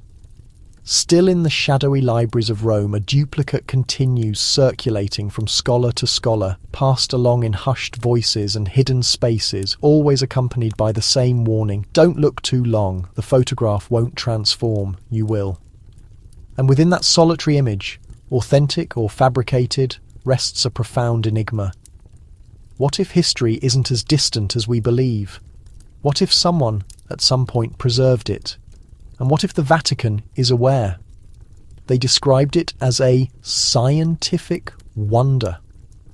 An apparatus capable of peering into history, not through devotion or fantasy, but through circuits, switches, and glowing monitors. the chronovisor, constructed in secrecy, concealed within the Vatican's depths, and then silently eliminated. But for what reason? If the apparatus genuinely existed, if it could witness historical events, if it could observe Christ's visage or civilization's ascent and descent, why would the Vatican decide to obliterate it? The explanation, some suggest, starts not with what the chronovisor could display, but with what it might expose. Father Pellegrino Ernetti, the Benedictine priest who maintained he helped engineer the apparatus, once declared the device was more hazardous than any armament. In a brief instance of candour, he murmured to a companion, "It revealed things we weren't supposed to witness." Not because they were fabricated, but because they were excessively genuine. Within the Vatican archives, documents exist mentioning a confidential gathering held in the early 60s between a select group of senior cardinals. The topic wasn't theology or controversy, it was the chronovisor. One correspondence, composed in Latin and stamped with the Secretariat of State's emblem, cautions of the annihilation of conviction through the intrusion of absolute knowledge. What's the meaning here? It signifies the apparatus held no prejudice. It didn't process reality through doctrine. It displayed occurrences as they happened, not as humanity recalled them, and occasionally reality proves unbearable. Consider briefly what it would signify if ancient spiritual narratives treasured for ages appeared altered on the display. Consider if the execution occurred on another date, or if particular wonders were never witnessed whatsoever. Consider observing the early church assemblies and hearing debates that contradict Christianity's very bedrock. The Vatican dreaded such capability not merely because of what it could reveal, but because of humanity's reaction to it. Some claim the apparatus was deconstructed component by component, its elements stored in different chambers, one in Rome, one underneath a Swiss monastery, another potentially in possession of a cardinal who disappeared shortly after the initiative concluded. Father Ernetti stayed quiet throughout most of his existence, but immediately before his passing, a close companion, a fellow clergyman, visited him. In hushed tones, Ernetti admitted, "We concealed reality because it resonated stronger than any homily." The Church endures not on knowledge, but on selective memory. The chronovisor, assuming it existed, didn't malfunction. It functioned exceptionally. And that might be the genuine reason the Vatican destroyed it. Not to conceal history, but to prevent the present from disintegrating. Because occasionally truth's burden exceeds stone's weight. In the Vatican's soundless passages, where flames dance and mysteries slumber, the inquiry has never concerned whether something exists, but why it remains hidden. The chronovisor, if the accounts hold validity, was beyond a mere device. It was history's reflection, a gentle humming portal into lost instances. But what troubled the Church wasn't the apparatus itself, it was the authority it represented. Picture an apparatus that could recreate any historical instant, nations' births, martyrs' deaths, agreements' signatures, every utterance, every motion, every reality made visible once more. No further requirement for eyewitness testimony or sacred items, no additional space for tales or wonders moulded by centuries. It would signal uncertainty's conclusion and potentially belief's termination. Some within the Vatican perceived the chronovisor as a blessing, a method to validate the faith, a definitive response to ages of doubt. But others recognized something considerably more perilous. If reality could be witnessed, it could be evaluated, and if evaluated, it could be dismissed. One correspondence, concealed inside a confidential folder labelled "Absolutely Restricted," cautioned that the apparatus might be the ultimate blow to holy custom. It was authored by a Jesuit scholar who had previously championed the initiative, but after viewing the chronovisor recreate an assembly from the 4th century, where clergy disputed intensely over which texts belonged in Scripture, he reconsidered. Reality, he documented, is more chaotic than we informed humanity. We didn't deceive, but we selected deliberately. That was the dilemma. Was the chronovisor a catalyst for reality or an instrument for dominance? There were those who thought it could maintain the faithful's obedience. If the apparatus validated church doctrine, then nobody could dispute them. It would be a soundless guardian, an apparatus that revealed to humanity only the Vatican's selected content, a form of divine oversight. But others anticipated a sinister development. What if outsiders obtained access? What if authorities used it to reveal mysteries, alter accounts, or even reconstruct history? The Vatican might possess the initial apparatus, but it wouldn't remain exclusive indefinitely. And thus the determination was reached, not publicly, not even among all cardinals. Only select individuals knew the chronovisor would be dismantled, its components divided, its designs concealed, and its very existence refuted. Yet the murmurs never ceased. A researcher in Venice maintained he once observed plans with peculiar annotations in Latin. A monk in Germany stated an apparatus was hidden underneath a cathedral foundation, and deep within the apostolic archive a section is designated with a marking. Not text, but a figure. A ring with 2 strokes through it, resembling a warped eye. Reality might liberate us, but dominance maintains order worldwide.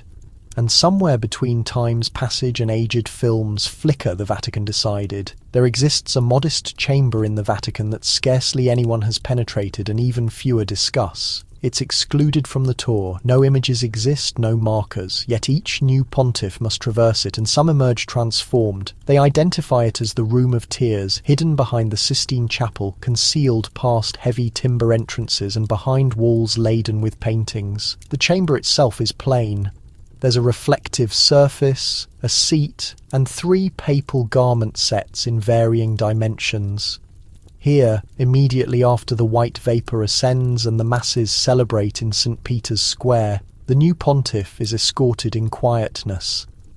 The atmosphere is motionless, no melody sounds, no supplications are voiced. This is the instant nobody observes, when the individual becomes more than human. Some settle down shaking, some prostrate, and some weep. It's not merely sentiment, it's responsibility.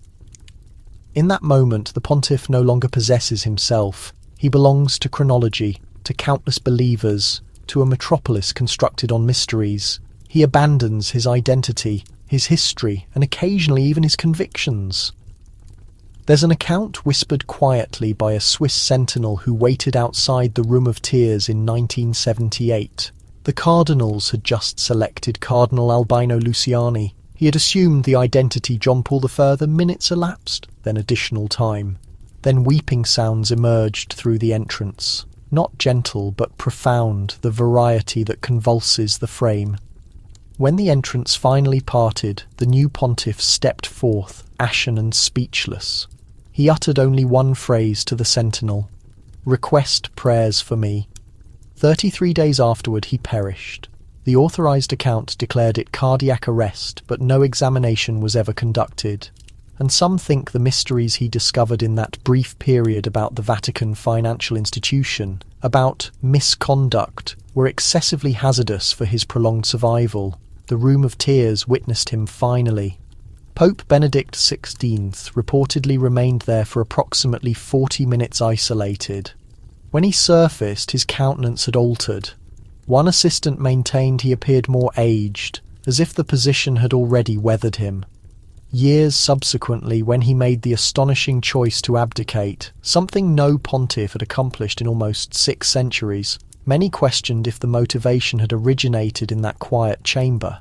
It's not hexed, it's not hallowed, but it's truthful. In that compact space where reflective surfaces show not merely countenances, but obligations. Something transpires that cannot be reversed. The Vatican identifies it as custom.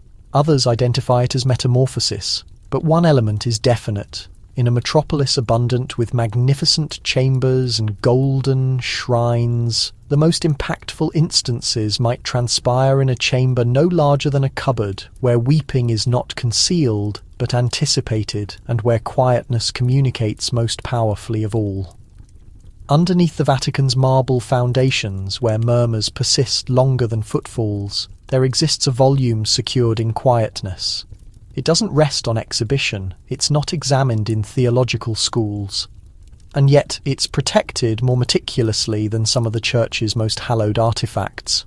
They identify it as the Grand Grimoire, the prohibited volume of dark sorcery. It's rumoured to have been authored in the early 1600s, though some think the sheets are more ancient, considerably more ancient. Written in a combination of Latin, Hebrew, and peculiar characters that don't correspond to any recognised script, the volume contains ceremonies that guarantee inconceivable authority, invoking spirits, communicating with the departed, negotiating with entities not of this realm. The Church has consistently instructed that such activities are wicked, hazardous, and fabricated. And yet the Grand Grimoire exists. Not only that, it's rumoured to be secured deep within the Vatican's secret archive, enclosed in a container bound in metal links, protected by special directive. For what reason would the Vatican, the guardian of Christian conviction, maintain such a volume? One hypothesis begins with a French clergyman named Antoine Joseph. In the year 1871, while reconstructing a destroyed chapel in the peaks near Toulouse, he uncovered a collection of papers concealed behind a stone barrier. Among them was an incomplete duplicate of the Grand Grimoire. Troubled by the material, he journeyed to Rome to deliver it directly. He was never observed subsequently. The duplicate he transported, however, was registered into the Vatican's catalogue under an alternate designation. Concealed within countless other forbidden texts, it was classified not as blasphemy, but as doctrinal investigation. Only a select few academics are authorized to examine it, and even then, only under strict observation. One of them, a Jesuit language expert working in the 1970s, maintained the volume described ceremonies so precisely, so disturbingly detailed that they couldn't have been fabricated. He thought the volume was not an instruction for witchcraft, but documentation, a catalogue of what had previously been executed. Not legends, but chronology. He attempted to release a document on his discoveries. He was suppressed. The Vatican refuted the volume's existence completely. But the speculation continues. Some think particular pontiffs commanded it examined to comprehend the dark powers they feared would eventually resurface. Others believe it was maintained as verification, not to execute but to prepare. And a handful murmur of a concealed chamber underneath the apostolic residence where the volume has been vocalized by candlelight. The Church identifies it as hazardous. Academics identify it as mythology. But still it remains secured away, never incinerated, because even in the Vatican centre there exist things too powerful to destroy. Things documented not in fluid, but in dread. And the most terrifying mysteries are not invariably the ones proclaimed from the platform. They are the ones quietly maintained in a volume nobody should ever access. In a quiet chamber behind substantial Vatican barriers there exists a compartment that seldom opens. Inside are portfolios, simple, unmarked, deteriorated at the boundaries. Each one holds an account too bizarre for the platform, too troubling for public awareness. They are not sermons, they are not legends, they are documentation, they are the Exorcist archives. Each archive begins identically, an identity, a timestamp, a congregation. But what follows is anything except commonplace. There are accounts of utterances that don't correspond to the individual speaking, descriptions of inconceivable power in weak frames, items propelling without contact, dialects spoken that the individual had never acquired. Some archives are merely several sheets. Others are substantial, with images, audio and annotations scrawled in the borders. These situations are not addressed carelessly. The Vatican instructs its exorcists meticulously. They must be composed, devoted, and anchored in logic. Before a ceremony can even be contemplated, every natural clarification must be eliminated. Clinical, mental, emotional. Only then is the situation presented before the Church. Only then is the compartment accessed. One of the most troubling archives dates to the year 1975. A young female in Germany, once a reserved learner, started screaming during worship. She refused to penetrate churches. Her relatives thought she was unwell, but no physician could identify the origin. Over the months, her utterance transformed. She started speaking in Latin, though she had never examined it. Her vision no longer corresponded to her countenance. One clergyman later stated, "It was like observing a reflective surface, but the reflection wasn't yours." The archive includes audio documentation, genuine ones maintained under security. Clergymen conducted more than 67 purification gatherings. Each one was recorded, and ultimately she expired, her frame too weakened to withstand the torment. The church identified her situation tragic. Others identified it verification. Her archive is still examined in Rome presently. Another archive, more current, recounts the narrative of a diplomat's offspring in South America. Peculiar impressions started manifesting on his flesh, characters from ancient texts. At night time, he would awaken, shrieking utterances nobody could comprehend. The household approached a neighbourhood clergyman who contacted Rome. A squad was dispatched discreetly, no press, no declarations. After 14 days, the youth ceased speaking. He would only transcribe, and what he transcribed were supplications in Aramaic, the dialect of early texts. That archive concludes with a solitary statement. The youth recuperated, no additional occurrences. But not all archives conclude that method. The Vatican doesn't validate these narratives. They don't refute them either. The Exorcist archives remain concealed not because they are fabrications, but because they are excessively challenging to clarify in brightness. And thus they await in quietness, behind compartments and securities not disregarded, not rejected, but protected. Because even within the sacred centre of the church there exist shadows it doesn't completely comprehend. Not distant from the Vatican barriers, behind the elevated entrances of an aged Roman structure that many traverse past without noticing, something unusual occurs. Every springtime, the entrances part not for visitors or pilgrims, but for a considerably different variety of learner. They are clergymen, bishops, and even a handful of lay academics arriving from across the planet to participate in what is recognised only in murmurs as the Vatican's Academy for Exorcists. The authorised designation is extended and more ceremonial, a programme on purification and the supplication of freedom presented at an institution connected to the church. But those who participate know its genuine intention. It is where the Vatican instructs those who are summoned to confront the invisible conflict. The programme commenced in the late 1990s, discreetly. A compact group of clergymen had expressed concerns. They maintained that accounts of possession were increasing, particularly in countryside regions where neighbourhood clergy lacked the understanding to react. Many bishops had ceased designating exorcists completely. The church, they cautioned, was becoming inadequately prepared. Rome attended. In reaction, the Vatican sanctioned a curriculum that would remove the veil on an activity more ancient than almost any other in Christianity. The instruction is rigorous. It persists only 7 days, but those days are saturated with presentations, situation examinations, ceremonies, and confidential accounts. And what is potentially most astonishing is how earnest it is. There is no ridicule, no inflation.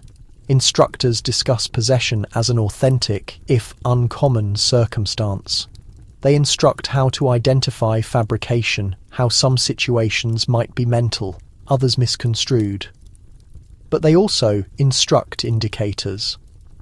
The abrupt understanding of abandoned dialects, preternatural power, the insufferable response to hallowed items. One clergyman, now withdrawn, recalled an instant during the programme that transformed him. A visiting exorcist from Africa was depicting a situation where a child started sketching characters in residue, characters from an extinct tribal dialect. As the chamber descended into quietness, the educator paused and stated, The adversary doesn't require belief to inflict damage, but he favours when you dismiss. That identical year, a youthful clergyman in his 30s participated in the programme after observing something peculiar in his settlement. He informed his bishop he had witnessed a female ascend into the atmosphere during Mass. Nobody trusted him, but after finishing the instruction, he returned home and started recording similar situations. He now directs a quiet ministry under Vatican supervision. The instruction is not advertised. There are no credentials to mount on barriers. But those who finish it are discreetly registered into a network, one that extends from Rome to isolated corners of the planet. A network of individuals who bear not merely crosses, but a profound comprehension of the conflict between conviction and dread. And while the Vatican seldom discusses it publicly, this instruction academy still functions presently. Its classrooms remain occupied. Its purpose remains transparent. Because in a realm that no longer accepts demons, the Church discreetly prepares for the occasion they reappear.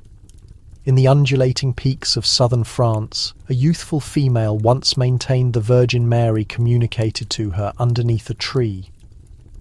She depicted a female in white, unshod in the cold, her vision filled with grief. The female's identity was Leonie. She was 15 years aged, and she had never journeyed beyond her settlement. Her vision transpired in the year 1922. It was never sanctioned by the Vatican. Leonie stated the female didn't grin. She provided no guarantees of tranquility, no reassuring utterances. Instead, she discussed approaching obscurity, of a church that would eventually disregard the impoverished. The utterances of authority will resonate in marble passages, she was informed, but my offspring will traverse with those who rest on stone. The female transcribed the vision and delivered it to her clergyman. By week's conclusion, a delegate from Rome had arrived. Leonie was extracted from her settlement. She was transported to a convent near Lyon. No additional correspondence emerged. Her household never witnessed her subsequently. They were informed she had selected an existence of quietness, but the neighbourhood clergyman later admitted to a companion that he had perceived her shriek as she was escorted away. Hers is not the exclusive apparition the Vatican refused to acknowledge. Over the ages, the Church has meticulously investigated countless reported visions of the Virgin Mary. Some, like those at Lourdes and Fatima, have been embraced. They attracted masses, motivated devotions, and became representations of Catholic identity. But others, particularly those with cautions or condemnations, were discreetly suppressed. In the Philippines during the 1950s, a sister maintained the Virgin Mary manifested to her during worship. The communication was straightforward, but they adorn gold, but disregard the starving. Inform them the garments are not their redemption. The sister reported the vision to her administrator. Within weeks, she was relocated to an isolated island and prohibited to communicate to outsiders. Her convent incinerated the subsequent year. An instructor at a Jesuit institution once assembled documentation of 22 suppressed apparitions. He noticed a configuration. In almost every situation, the vision incorporated a caution not to the realm, but to the Church itself. The communications discussed prosperity, arrogance, and the attraction of authority. None of these visions were sanctioned. Most of them were never even investigated. He attempted to release his discoveries. The manuscript was obstructed. His position was eliminated. He departed Rome in quietness. For what reason would the Vatican suppress such visions? Some state it is to shield the devoted from fabrication. Others think it is because reality, particularly when it originates from unexpected utterances, is challenging to regulate. If the Virgin communicates to a labourer, to a youth, to an outsider outside the entrances of St. Peter's who possesses jurisdiction, the Church instructs that Mary is a parent to all. But chronology demonstrates that when her communication contradicts the shepherds, the parent's utterance may be discreetly concealed away. and the vision, regardless of how brilliant, diminishes behind secured entrances. In the Vatican's confidential assembly among decorated crosses and ancient manuscripts, there is rumoured to be one item maintained separate from the others. It is not exhibited, it is not discussed during tours. Most who traverse the apostolic residence's passages have never perceived its designation. But the handful who have state it is not merely an artifact, it is something animate. They identify it as the artifact that emanates. The narrative begins during the Second World Conflict, when a Vatican representative journeyed to Eastern Europe underneath the shroud of darkness. His assignment was not governmental, but hallowed. A deteriorating monastery in the Carpathian Mountains had transmitted a supplication. Their superior had expired abruptly, and with his ultimate respiration, he murmured of an object concealed in their vault, a mineral, polished and ebony, engraved with characters more ancient than Latin, more ancient than Hebrew. They thought it to be hexed. The Vatican acquired it. The representative who returned was not the identical individual. According to his aide, the clergyman grew ashen and reticent. His extremities shook. He requested to admit every evening. Within 6 months he was discovered deceased in his rest. No indication of aggression, no ailment. Merely an expression of profound dread frozen on his countenance. The item he transported back was never designated in any inventory, but years subsequently, a sentinel assigned to the archive depicted a container made of lead positioned inside a denser chest of marble. It was invariably frigid, even in the summer heat, and anyone who remained excessively proximate for excessively extended complained of sickness, migraines, or troubling visions. It was relocated to a space below the Vatican Library, positioned behind enclosed entrances. One researcher from Switzerland, permitted uncommon access in the year 1982, reportedly transported a radiation detector with him. He maintained the measurements surged the instant the marble container was contacted. When questioned if it could be radioactive, he responded, "Potentially, but this variety of radiation doesn't behave conventionally." What troubled him most was the configuration. The measurements throbbed, not steady, not arbitrary, as if the artifact possessed a cadence, a pulse. He was never requested back. Another visitor, a Jesuit academic, subsequently depicted the sensation of being in the chamber as spiritually oppressive. He didn't observe the item. He only remained near the space for 20 minutes. That night-time, he envisioned an utterance speaking in a dialect he couldn't comprehend.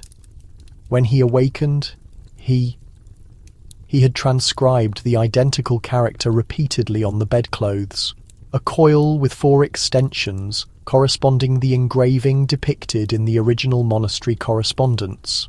To this day, the Vatican has never validated the artifact's existence, but it remains a topic of confidential discussion among those handful academics who know where to investigate. Because if something in the Vatican Center emits a power not of this realm, it raises an inquiry the Church has never desired to respond. What variety of artifact illuminates in the obscurity? And for what reason was it ever concealed?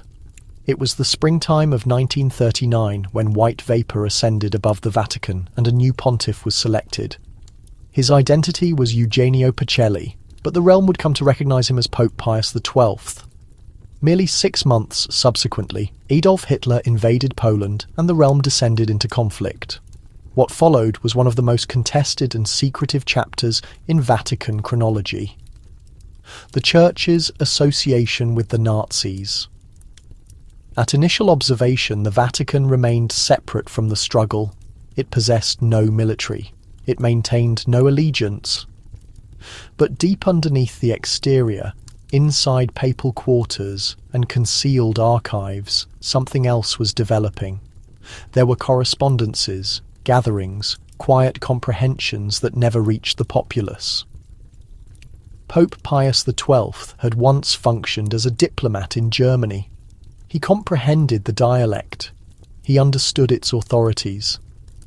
Some state this assisted him maintain tranquility behind the scenes. Others state it made him excessively cautious, excessively speechless when the realm required an utterance. There exists a correspondence concealed in the Vatican archives, handwritten, unsigned, that depicts a gathering between a German bishop and a Vatican administrator in 1942. The bishop reportedly implored the church to communicate publicly. The transports were already operating, individuals were disappearing, and still the Vatican remained speechless. The administrator's response was disturbing. "We must maintain the church," it stated. "The occasion to communicate will emerge, but not presently." Years subsequently, survivors of the Holocaust questioned why the pontiff had not condemned the facilities from the platform. Why had he not identified the wickedness explicitly? The Vatican responded with a justification that speechlessness was security, that public utterances would have generated worse aggression, that behind sealed entrances attempts were made to rescue existences discreetly. And there exists verification of that. Sisters who concealed Jewish children in their convents, clergymen who fabricated baptism documents to safeguard households, Vatican diplomats who transmitted secret telegrams to secure locations in Switzerland. These narratives are authentic, they are impactful, but they are not the complete representation. Because even as some church members jeopardized their existences, others welcomed Nazi administrators into their residences. Some Vatican pathways were subsequently used to assist high-ranking Nazis escape Europe. After the conflict, these escape passages, recognized as rat lines, progressed through Italy and into South America. The Red Cross assisted, so did some Catholic associations. When the conflict concluded, the Vatican never expressed remorse for its speechlessness. Instead, Pope Pius XII was lauded by some and criticized by others. And to this day his wartime archives remain partially enclosed, though a compact portion was accessed in 2020, exposing correspondences that only intensify the enigma. Some demonstrate awareness, others suggest dread, all of them raise inquiries.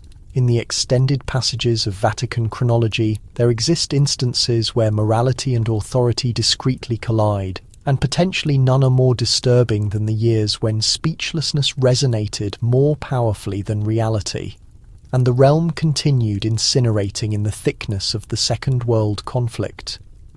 As metropolises deteriorated and households disappeared without indication, the marble passages of the Vatican remained disturbingly composed. From the exterior, it was a fortress of speechlessness, an utterance that selected not to communicate. But deep within its barriers, something more intricate was developing. A web of quiet selections that obscured the boundary between caution and complicity. In 1943, a Jesuit priest working in northern Italy started seeing troubling signs. Jewish families in the surrounding towns were vanishing, one after another. Some were taken in broad daylight. Others just didn't come home. The priest sent a letter to the Vatican. His words weren't accusations, but appeals. He begged for guidance, for answers, for any indication that the church would take action. No response came. But several weeks later, an unfamiliar figure showed up at his church. No vestments, no credentials, simply a man with weary eyes and a gentle manner. He gave the priest a wax-sealed envelope. A straightforward directive. Shelter the children. Conceal them. Speak no further. This was the Vatican's approach during those dark years, not through loud declarations but through secret commands, anonymous correspondence and invisible couriers. Religious sisters were instructed to quietly admit those in danger. Abbeys hid families in concealed chambers. Baptism documents were falsified to shield the persecuted. These weren't rebellious acts, but careful measures, calculated actions under threatening skies. Yet while certain church members sacrificed everything, the central leadership in Rome stayed mostly mute. Pope Pius XV kept speaking in vague language. He criticised warfare, animosity and wrongdoing, but never identified the death camps, never identified the perpetrators, never uttered the word Jew.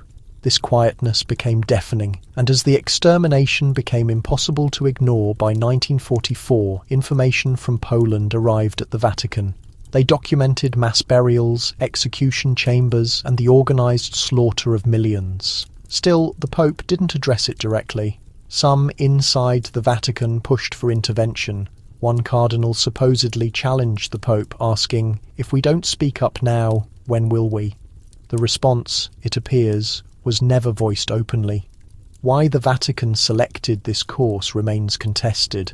Some scholars think the Pope worried that open criticism would worsen matters, that Hitler would strike back against Catholics in Nazi-controlled regions. Others propose it was a strategic decision to maintain the Church's power after the conflict. Whatever the motivation, the outcome is the Church intervened but through back channels. It saved people but avoided specifics. It operated quietly through danger but never called out loudly to alert others of the threat.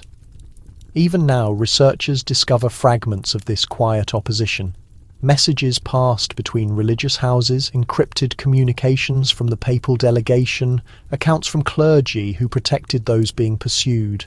But these scattered instances only intensify the surrounding quietness. Because during mass murder, when every statement counted, the most powerful force in Christianity decided to murmur and allowed posterity to determine what that quietness actually signified. It was the year 1929 when the Vatican and Benito Mussolini finalised the Lateran Treaty, establishing a quiet arrangement that would alter Europe's geography and the Church's authority permanently. With one signature, the Vatican gained sovereign statehood, a nation inside a nation, shielded by towering barriers and hidden depths. But what existed beneath that compact was much more than diplomacy. It marked the start of an alliance that many still find difficult to comprehend. During that period, Italy existed under fascist command. Mussolini had climbed from street combat and rhetoric to absolute dominance of the nation. He donned the black uniform like armour of rebellion and waged war on chaos. Yet regardless of his control, he required something he hadn't yet obtained: credibility. And the Vatican possessed it. For years, the Church and the Italian authority had been in conflict. Church leaders refused to acknowledge the Italian nation, insisting the Vatican had been seized in the 1800s. But Mussolini recognised an opening. If he could establish harmony between Rome and the Church, he would appear like a champion of heritage, a bringer of equilibrium. The Pope during that time, Pius XI, was shrewd. He mistrusted Mussolini's philosophy, but he also recognised a way to reclaim what the Church had surrendered. The pact provided territory, finances, and acknowledgement. In return, the Vatican guaranteed impartiality, restraint in Italian political matters, and a position distant from political turbulence. The agreement was struck. Outwardly, it was celebrated as miraculous. Publications lauded it. Masses rejoiced in St. Peter's Square. The Church now stood independent, able to control its own operations, untouched by external pressures. But underneath that festivity, a subtle anxiety started to surface, because with sovereignty came complications. Throughout the following 10 years, the Vatican observed as Mussolini consolidated his control, eliminated opposition, and partnered with Adolf Hitler. Anti-Jewish regulations swept through Italy. Publications were destroyed. Households vanished. And while certain priests and church leaders objected privately, the Vatican itself provided little beyond measured statements and cautious negotiation. Some argue it was tactical, that by preserving connections, the Church could save people and maintain open lines of dialogue. Others think it was terror or something darker, cooperation. The Vatican never criticised Mussolini directly. Actually, Pope Pius XI passed away just hours before he was scheduled to present a statement opposing fascism. The circumstances remain among the significant enigmas of Vatican chronicles. His replacement, Pope Pius XII, assumed leadership and into quietness. Mussolini's portrait stayed displayed on Vatican premises. Even during the warfare, years afterward, following fascism's downfall, the Vatican retained the pact. It persists currently. And so remains the inquiry. In pursuing tranquility and safety, did the Church maintain its essence or trade a portion of it? In the concealed sections of that contract, the reality might still wait in the silent realm between devotion and apprehension. It was the summer of 1933. The sun appeared over Rome with amber illumination, throwing extended darkness across St. Peter's Square. Within the Vatican, a quietness denser than devotion hung in the atmosphere. That day, two individuals endorsed a paper that would connect the Catholic Church and the German Reich, a paper called the Reich Concordat, or the Agreement with Hitler. On one flank was Cardinal Eugenio Pacelli, the eventual Pope Pius XII, serving as the Vatican's chief diplomat. On the opposite side, Franz von Papen, an agent of Adolf Hitler's fresh administration. Behind them lingered an inquiry that still resonates through time. Why would the Vatican, guardian of belief and ethics, establish a contract with an emerging tyranny? The Concordat aimed to safeguard the Church's privileges in Germany. It ensured liberty for Catholic schooling, Catholic publications, and the freedom of clergy to minister without intimidation. Written down, it appeared protective, but in reality, it became something considerably more intricate. Because, the instant the agreement was finalized, Hitler possessed something much more precious than commitments. He possessed validation. The Vatican had just acknowledged the Nazi authority. Cardinal Pacelli thought the Church was securing safety, that by establishing its standing early, it could endure what many anticipated would become a catastrophe. But the catastrophe arrived sooner than anyone foresaw. Within days, Catholic youth organizations were disbanded, clergy were intimidated, religious houses invaded, and still the Concordat stood. Why didn't the Vatican void it?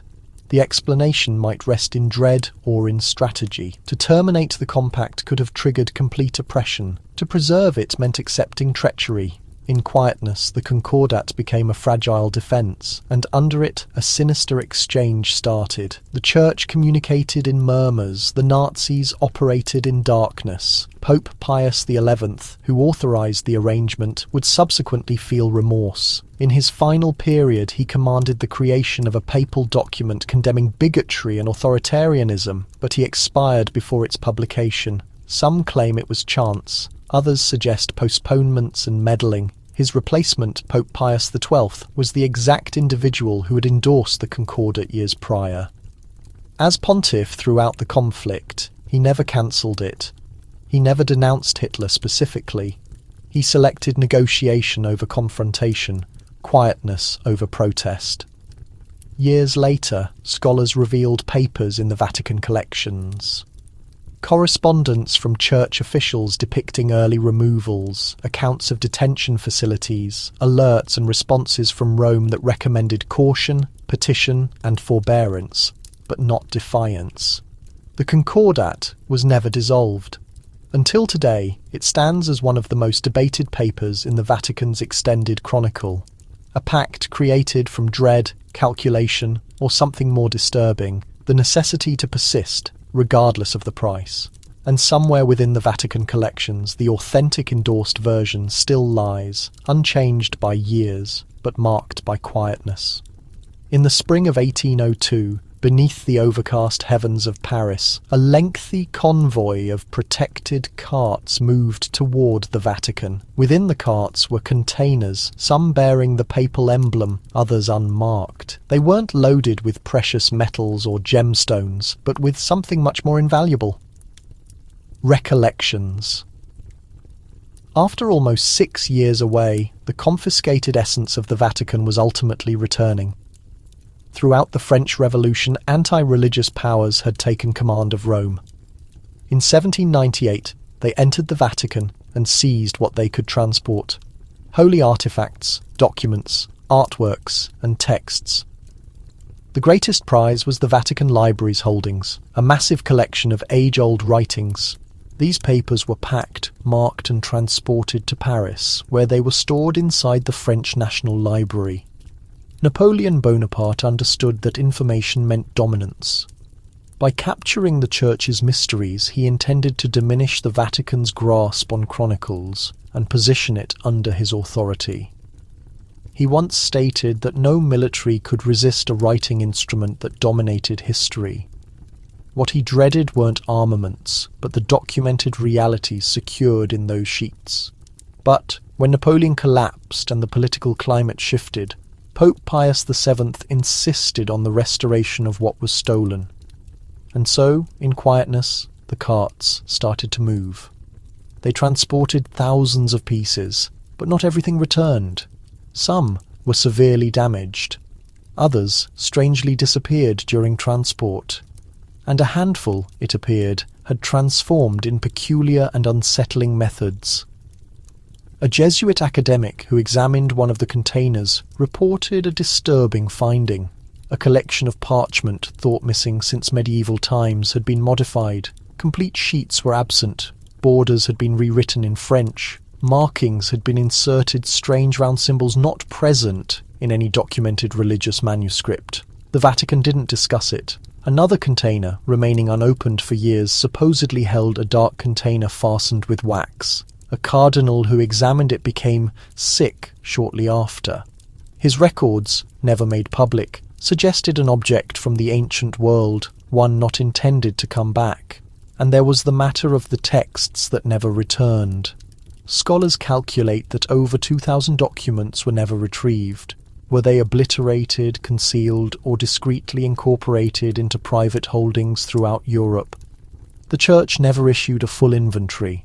Until today, no outsider genuinely understands what disappeared in those years or what was introduced. Because when the Vatican's mysteries were transported to Paris, something additional returned with them. Not merely sheets and parchment, but uncertainties, unidentified anxieties, murmured cautions.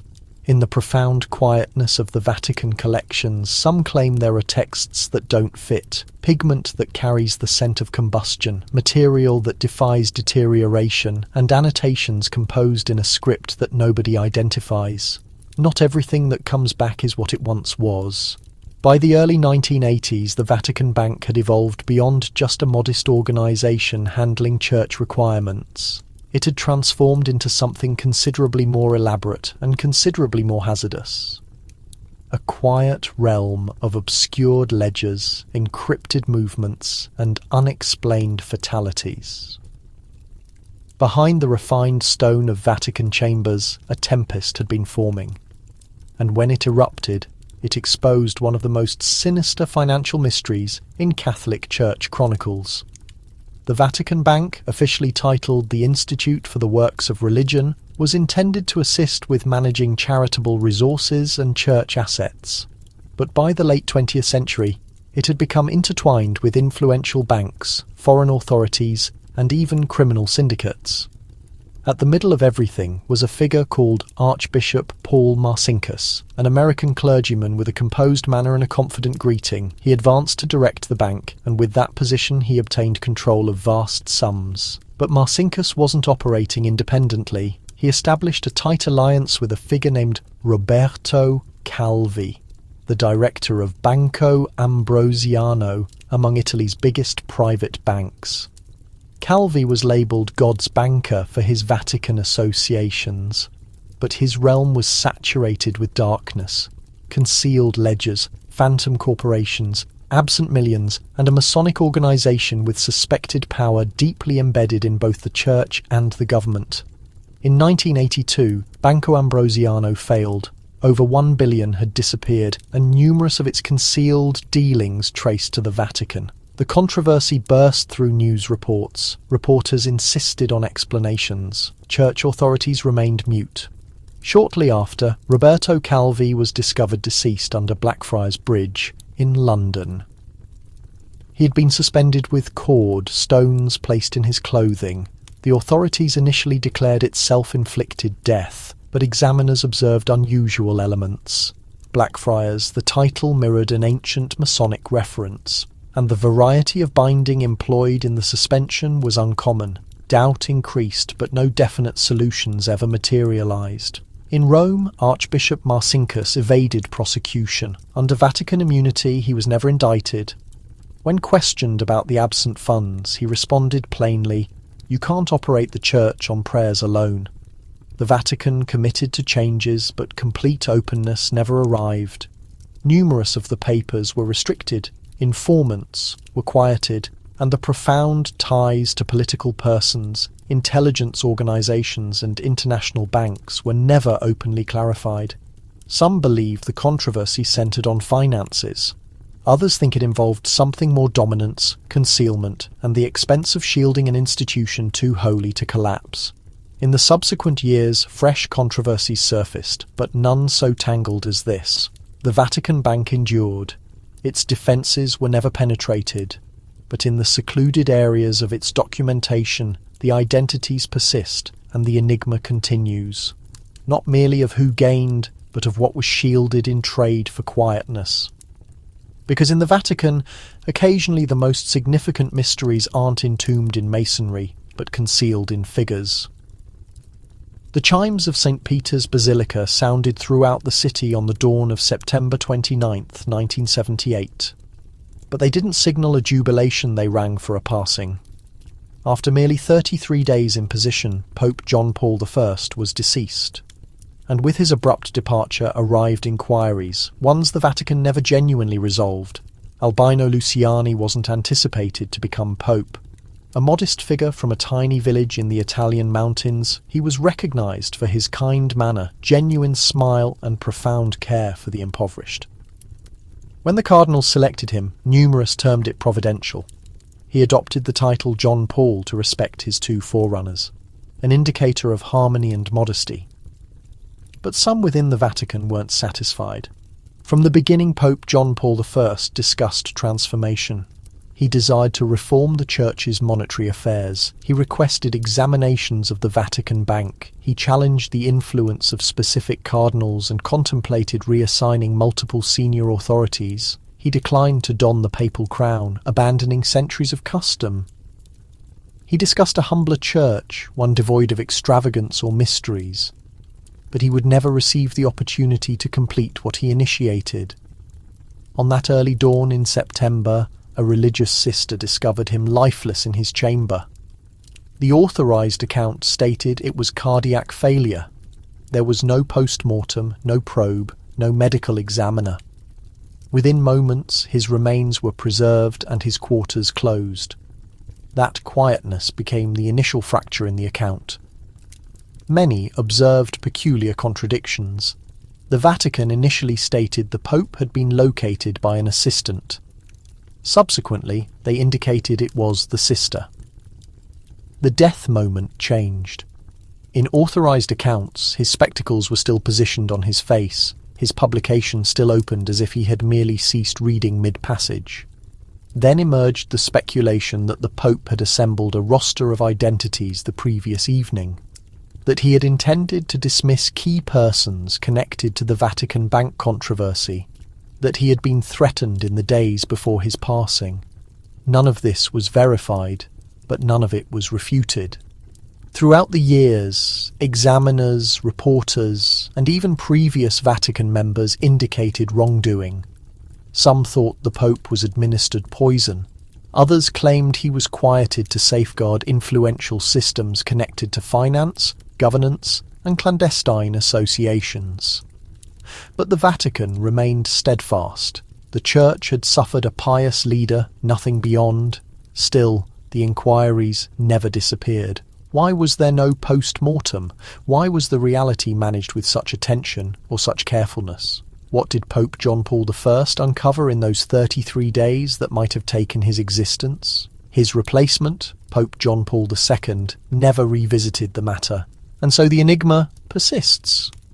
A gentle pope departed too early, a passing shrouded in quietness, and an account the Vatican has never completely shared. In the corridors of authority, occasionally what isn't stated communicates more powerfully than what is revealed. By the late 1970s, Banco Ambrosiano had expanded into among Italy's biggest private banks. Its sophisticated structures and refined records presented the appearance of steadiness and prosperity. But under the exterior existed a system of fraud, a network of concealed ledgers, international phantom corporations, and quiet associates the masses were never supposed to discover. At the middle of this network was one figure, Roberto Calvi. Calvi was frequently termed God's banker for his intimate Vatican bank associations. He was a reserved figure, measured with his statements and even more measured with his adversaries. He managed church finances, political finances, and, as some would subsequently whisper, criminal organization finances.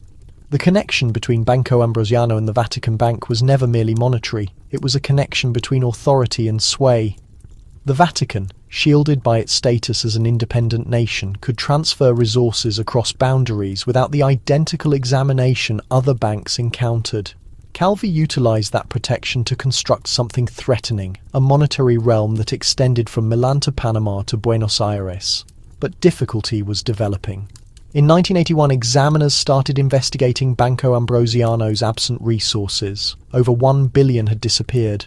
Reviewers discovered fraudulent enterprises in South America, enigmatic advances, and impossible to trace disbursements.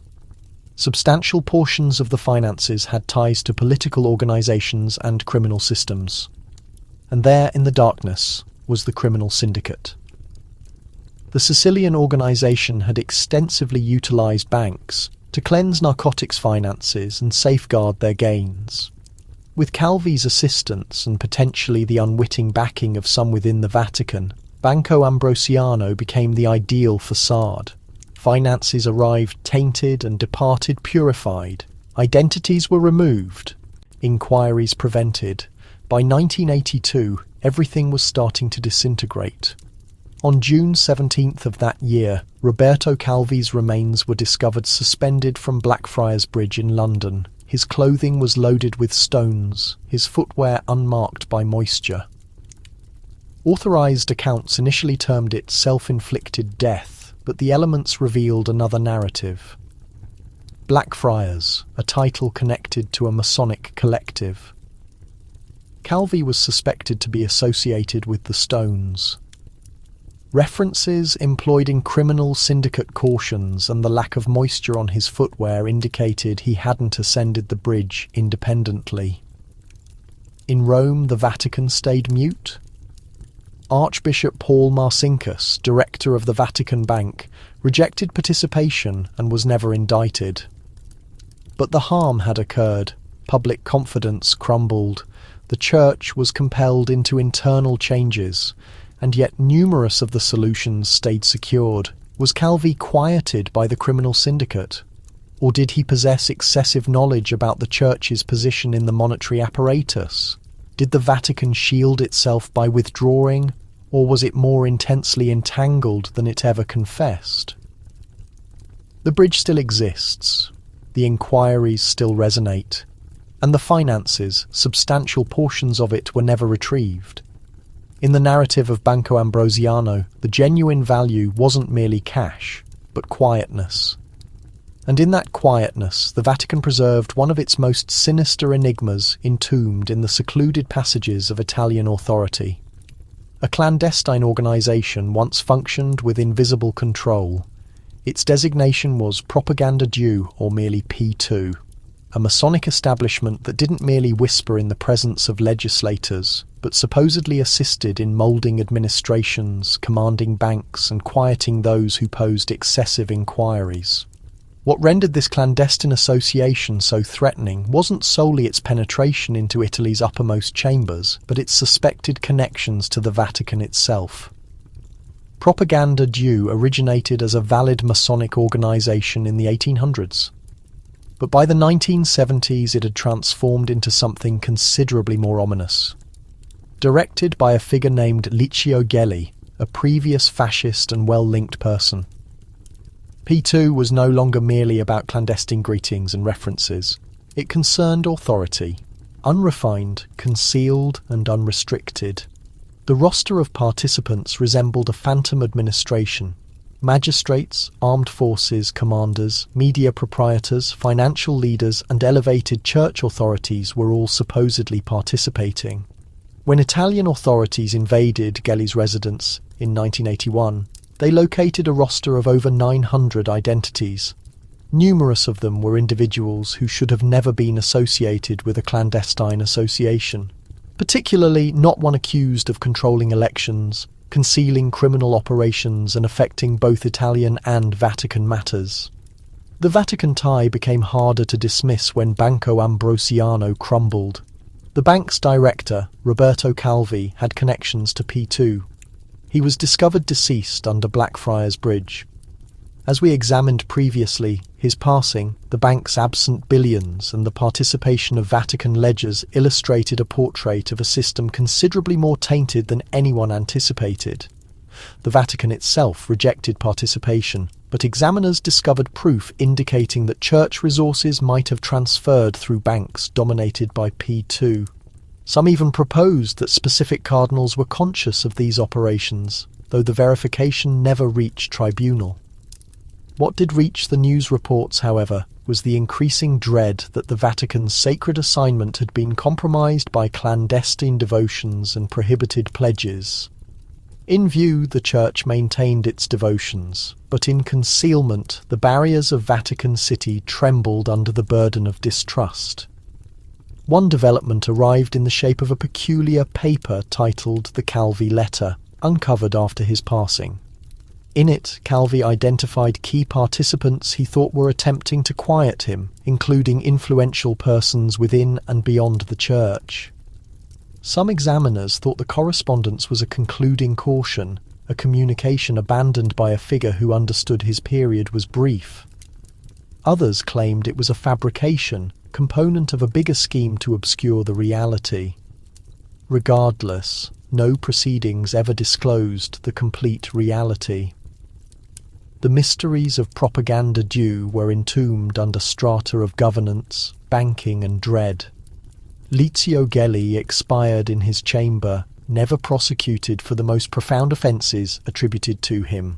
But even currently, some claim the organisation's essence never genuinely vanished, that somewhere in the foundation controls still operate, components we never observe, and behind those controls, some think, is a quietness the Vatican never attempted to shatter. In the essence of Vatican City, among refined stone surfaces and decorated ceilings, there was once claimed to be a text that nobody discussed openly, not preserved on a platform, not archived in the collections, but concealed, perpetually concealed. It was recognised solely by murmurs. The Black Ledger. This ledger, if it ever genuinely existed, wasn't a documentation of holy figures or doctrine. It was something more sinister. A manually composed text holding the identities of those who had obtained clandestine disbursements from church resources spanning years. Some claim the records traced to the early 1900s. Others insisted it was modified well into the late 20th century. The sums were never modest, and the justifications for those disbursements perpetually entombed under strata of quietness. The narrative of the Black Ledger initially appeared in the aftermath of the Banco Ambrosiano failure. When Roberto Calvi was discovered deceased in London in 1982, examiners pursued the finances. What they located were ledgers with no transparent proprietors, international enterprises connected to the Vatican Bank, and voids in monetary documentation that couldn't be clarified, at minimum not by anyone prepared to communicate openly. But a previous bank reviewer who stayed unidentified insisted there was a distinct ledger, a manual record, dark leather, unmarked exterior, preserved in a vault under Vatican chambers. It was never intended to be observed, not by the media, not by authorities, not even by most clergy within. The identities revealed a narrative of sway. Legislators from Italy, Spain and Argentina, magistrates, reporters, even accused participants of criminal syndicates, all supposedly obtaining disbursements through indirect channels, some directed through religious charities or assignments that never existed. One record, it was claimed, featured a cardinal's individual aid obtaining resources that subsequently appeared in a Swiss ledger. Another displayed a monthly disbursement to a media publisher who frequently composed favourable accounts about church administration during periods of controversy. Nobody ever presented the ledger openly, but fragments of it might have emerged. A reproduction of a solitary sheet appeared in Rome in the early 1990s. It recorded 5 identities and a combined amount in millions. No origin, no framework, but one of the identities aligned with a bishop who had abruptly resigned and disappeared from public existence. The Vatican never responded. Reporters who pressed excessively forcefully discovered barriers closing rapidly, and a handful even insisted they had been cautioned, not by authorities, but by unnamed church associates who pressed them to abandon the issue for their personal protection. Whether the Black Ledger was genuine or not, its legend expanded, and occasionally legends strengthen in quietness. After all, what could be more threatening than a roster of identities, all connected collectively not by devotion, but by silent, invisible strands of authority? It is claimed that the ledger still exists, secured in a container beneath stone surfaces where solely a handful have ever walked, and even fewer came back unchanged. They position at the entrances in vibrant uniforms, spears in grasp, mute as masonry, and equally motionless. Visitors admire their attendants in St. Peter's Square. The Swiss Guard, defenders of the Pope, are frequently regarded as barely more than formal, a living artwork in a city of stone. But behind their motionlessness rests an inquiry older than their establishment. Who protects the protectors? Established in 1506, the Pontifical Swiss Guard was created not merely for display, but for continuation. These figures, meticulously chosen from Switzerland, committed devotion immediately to the Pope, not to any administration or territory. They are instructed in warfare, pledged to concealment, and restricted by a centuries-old principle. But even devotion, when restricted too firmly, can start to fracture. Throughout the years, peculiar speculation has circulated within Vatican barriers. Narratives not about the Guard's respect, but about what occurs when the Guards themselves are observed too attentively. Murmurs of order violated, conflicts within the quarters, and measures executed quietly in the darkness to maintain presentations. One such occurrence disturbed the Vatican in the spring of 1998. In May of that year, the leader of the Swiss Guard, Alois Estermann, was discovered deceased in his Vatican residence. His spouse rested near him, also slain. Moments afterward, the remains of Cédric Tournay, a youthful Swiss Guard subordinate, was located close by. The authorized narrative insisted Tournay had fractured, potentially over a rejected advancement, and eliminated the pair before ending his own existence. But as the truth unfolded, doubts started to surface. Tournay's mother maintained her son had been suffering intense pressure and that he'd shared with her about a sinister force within the Guard.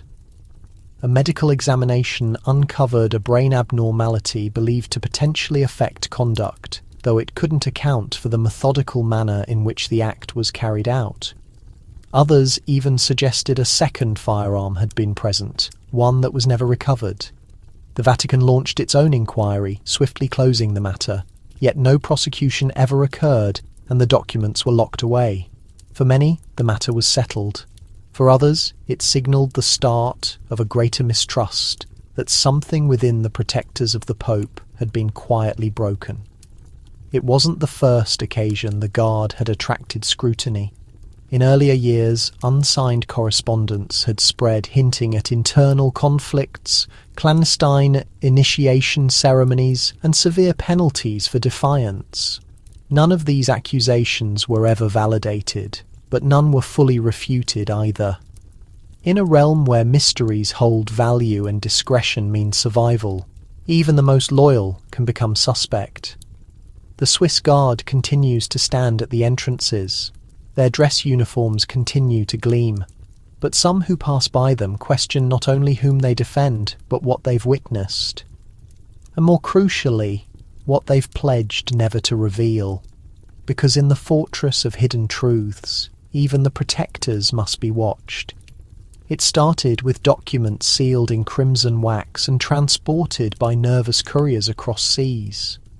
The year was 1585. At the far reaches of the earth, in a territory the Vatican scarcely comprehended, a message awaited delivery to a man identified only by rank, the shogun of Japan. Europe understood Japan through whispers, a formidable realm of soldiers, discipline and restraint. When Jesuit envoys first arrived on its coastline, they assumed they were delivering enlightenment. But the Enlightenment wasn't always embraced, and shortly thereafter, correspondence became the sole means the Vatican could penetrate that isolated and remote empire. These weren't merely letters of religion, they were meticulously crafted messages of authority, negotiation and careful influence. Each phrase had been considered in the stone chambers of the Vatican, crafted by counselors who recognized that words could sometimes reach farther than soldiers. The initial letter was dispatched by Pope Gregory XIII. It commended the shogun for permitting the establishment of Christian outposts, proposed friendship, and bestowed the Church's benediction. It was deferential, yet assertive, a divine overture cloaked in diplomatic grace. Yet no response ever arrived. Time moved on. Additional letters were sent. Some were personally delivered by Jesuit missionaries who wagered their existence. Others were seized, vanished at sea, or eliminated by those who perceived them as dangers to the delicate equilibrium of Japanese authority. In one particular letter rumoured to be stored away currently in the Vatican's forbidden collections, the Pope presented more than devotions, he presented safeguarding, a delicate implication that the Church's influence stretched beyond faith itself, that partnerships with Rome could deliver not merely redemption, but control. But Japan was transforming. By the early 1600s, the Tokugawa military government had emerged, and with it arrived an unforgiving hold on external sway. Christianity, previously accepted, was now outlawed. Envoys were pursued. Believers were persecuted or executed. The Vatican's correspondence, previously opened with interest, were now regarded with distrust. One missionary, Giuseppe Chiara, dispatched from the Vatican to broker reconciliation, was seized and compelled to abandon his beliefs. His account inspired literature and cinema. But the Vatican's perspective of that chronicle remains hushed, concealed in exchanges never disclosed to the masses. Some researchers think there are no fewer than 6 communications in the Vatican's possession that were never presented to academics. Their substance remains mysterious. Some theorize they contained strategic proposals. Others think they suggested at historical artifacts the Vatican professed to hold, items rumored to contain sacred force. Why conceal these communications hidden? Perhaps they convey a narrative not merely of religious drive, but of diplomatic failures. Or perhaps they disclose a period when the Church, frantic to maintain its authority, extended too broadly across the globe and discovered only stillness in the depths of time. The correspondence to the shogun continue to rest unexamined by the public, murmured about in secured chambers beneath the Vatican's stone core. In the late 1800s, a communication reached Rome unlike anything the Vatican had encountered previously. It arrived not from a sovereign palace or a European prelate, but from beyond a tremendous ocean, transported in the worn grasp of a missionary returning from the boundary of the charted realm. The communication was enclosed in deer hide, its ink created from ground fruit and soot. The name was not in Latin or Italian, but the confident and firm script of a man named Chief Top Life. He was a chief of his tribe, somewhere deep in the woodlands of the Northern Territory, a region the Europeans labelled the New World. Though christened by French envoys generations before, Topleaf's convictions walked a delicate path between the holy narratives of his forefathers and the doctrines of the Church, and in his communication he raised a challenge that would never be addressed. Why, he questioned. Did the church bless the warriors who delivered destruction to his settlements? Why did the identical symbol worn by gentle missionaries also dangle around the throats of combatants who devastated his tribe's dwellings? His language was not wrathful, but sorrowful. He spoke of youngsters removed, of hallowed territories converted to cultivation, of timeless melodies quieted by clergy who never paid attention. Yet he still communicated with dignity. He requested the Pope to observe with vision that perceives the wilderness, not solely the sanctuary. But he presented his own supplication, composed in fractured Latin and indigenous language, and requested only for one response in return, a communication back. But there exists no documentation of any answer. The communication was recorded and confined in a compartment labelled uncertain. Subsequently, record keepers murmured that it had been extracted entirely during a discreet reorganisation of the Vatican's archive on imperial matters. By decree, the communication does not exist, and yet portions of it persist. A Vatican scholar who defected in the early 1970s professed to have witnessed it, transcribed segments of it manually, and carried them away before disappearing into scholarly anonymity. In his documentation, he referenced a passage that continues to disturb researchers. God dresses in pale garments, but his steps leave the identical crimson traces as mine. Why was such a communication concealed? Some think it struck too near to a reality the Vatican was unprepared to confront. That religion, when distributed through dominion, frequently becomes entangled in subjugation. Others claim it was extracted simply because it presented no doctrinal challenge, only a moral one. And those are the most challenging of all. There may still be a compartment in the apostolic collection where the chief's communication rests, concealed under ages of neglect and forgotten documents. It may never be revealed again. But in the quiet of that absent response exists a narrative, a challenge, and a scar too holy to abandon.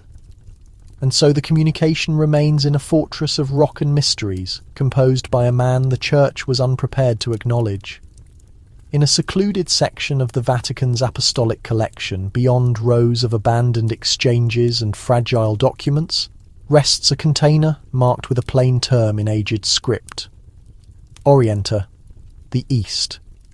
Limited researchers are authorized access to examine it, and those who succeed seldom discuss what they discover within. Among its materials are hand-sketched charts, older than numerous countries. Some are inscribed in Latin, others in classical Chinese writing, and still others display markings with no interpretation at all. They diagram shorelines that don't correspond with current geography, waterways that wind through unidentified valleys, elevation formations illustrated in near-flawless precision yet missing from contemporary maps. These are the concealed charts of Asia, and they convey a narrative the Vatican never planned to divulge. The oldest of these records trace back to the 16th era, produced by Jesuit explorers who journeyed deep into the restricted interior of China, Korea, and Tibet. Figures like Matteo Ricci, who mastered Mandarin, adopted regional clothing, and gained the confidence of rulers. But Ricci accomplished more than evangelize. He charted. He illustrated what he observed. He documented what regional monks revealed, legends of forgotten metropolises, holy summits and shrines that contained more than devotion. One chart, claimed to be illustrated by a cleric who disappeared in the Himalayas, displays a body of water shaped like an organ surrounded by a flawless circle of rock. Alongside it, an annotation in Latin, "Here the heavens curve earthward." No researcher has ever verified its position. Some think it identifies the location of a hidden monastery claimed to preserve timeless understanding. Others suspect it was complete fantasy, though the technique corresponds with other authenticated Jesuit diagrams. There is another record, more disturbing. A diagram obtained from Japan during the period of Christian suppression. It traces a passage network beneath a destroyed settlement. At the terminus of the passage is illustrated a marking. not a crucifix, but a coil surrounded in blaze. The Vatican keeper who initially catalogued it designated it non-doctrinal and preserved it without observation. Why were these charts concealed? Perhaps because they challenged the meticulously maintained boundaries of church chronicle. These charts implied that the realm the church attempted to transform was already charted, comprehended, and in certain respects spiritually abundant, in methods unfamiliar to Rome. There were metropolises that utilised a form of healing the church labelled sorcery temples, where monks maintained volumes older than Genesis. And most troubling of all, there were accounts that mirrored the Gospels, but narrated by perspectives never acknowledged in the West. Not all understanding the Vatican acquired could be dominated, so they assembled what they could, maintained it, confined it. The concealed charts of Asia may never be displayed to the masses, but in their quiet they communicate. They murmur of elevations never scaled, accounts never interpreted, and expeditions that directed not to transformation but to inquiries the Church was unprepared to confront. And somewhere beneath the rock passages of the Vatican, those inquiries continue to linger. In the late 1500s, long before most of Europe grasped China beyond speculation, a reserved individual from the Vatican disembarked from a vessel into the strange turmoil of Macau. His identity was Matteo Ricci, a Jesuit cleric with an intellect keen as steel and a spirit aflame with intention, but he hadn't arrived to dominate. He had arrived to comprehend. The Jesuits, authorized by the Vatican, believed understanding was influence, and Ricci transported with him not merely holy texts, but charts, timepieces, celestial diagrams, and reflective glass. Items the Chinese aristocracy had never witnessed previously. He attired as they attired. He examined their traditions. He communicated their dialect so masterfully that eventually he was welcomed to the Forbidden City, where no outsider had ever entered. But Ricci accomplished more than absorb. He instructed.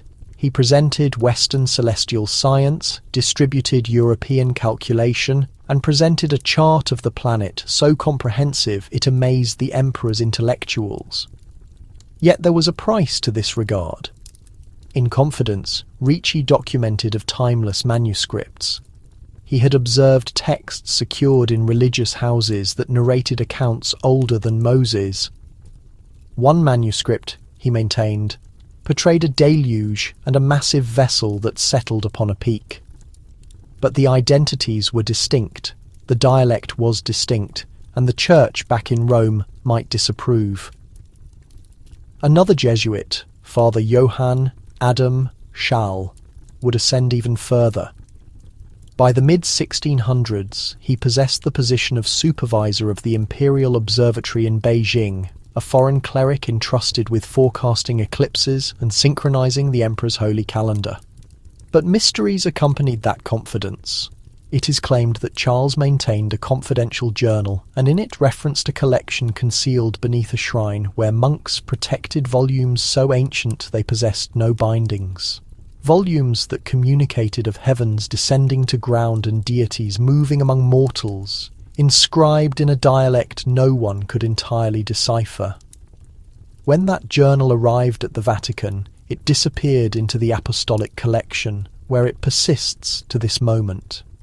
Not all Jesuits in China were so blessed. Some were detained. Others simply disappeared. One, Father Bento de Goys, pursued a legendary Christian domain concealed beyond the Himalayas. He discovered something. But by the moment his communication arrived at the shoreline, he was already deceased. The message he abandoned was unclear, too unclear. They communicate of illumination, but not the identical illumination. That was all it stated back in Rome. These accounts generated anxiety, not because they collapsed, but because they thrived too effectively.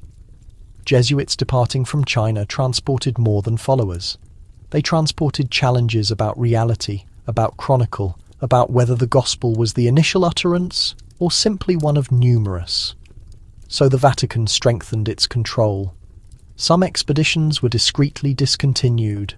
Others were integrated into regional congregations, and the profound understanding, the peculiar manuscripts, the mysterious identities were classified as ethnic interest and archived. But in the quiet of the collections, those narratives continue to linger, composed and untouched, just like the conviction that transported them across waters, only to be concealed once more in the immense pale stillness of Antarctica, where the gale slices like steel and the frost never forgets. There are limited indications of mortal touch, but concealed beneath strata of frost in a territory no chart ventures to identify, a puzzle stirs, one connected not to adventurers or researchers, but to the Vatican itself. It commenced with a Russian venture in the early 1950s. By decree, they were examining geological formations beneath the South Pole. Unofficially, one of their aircraft made an unexpected descent near a sharp formation of stone where peculiar remains protruded up from the frost like shattered fangs. The aviator's record, retrieved years afterward, held a solitary phrase that froze even the most doubtful intellects. There is a crucifix, but no one fashioned it. Images were captured, but never distributed. Some claim the pictures reached the possession of a Jesuit consultant positioned in Argentina at the moment. Within days, the Vatican delegates were observed embarking a military carrier directed south. Their assignment concealed their attendance undocumented. What they discovered was not a contemporary building, nor one formed of frost. It was rock, dark, volcanic, massive with mineral and age, constructed in the form of a sanctuary with passages, older than any Christian congregation. Within, according to murmured accounts, were markings not of Christ, but of an aquatic creature fashioned with halos and encircled by heavens, a being more timeless than the Gospels, but strangely devout. One report, obtained in a handwritten correspondence generations afterward, portrayed a confined area within the building. Within, monks discovered remains enclosed in fabric, but the remains were incorrect. Too extended in the formation, no mandible, and alongside them a metallic circle engraved in Latin and another dialect. One that continues cannot be interpreted.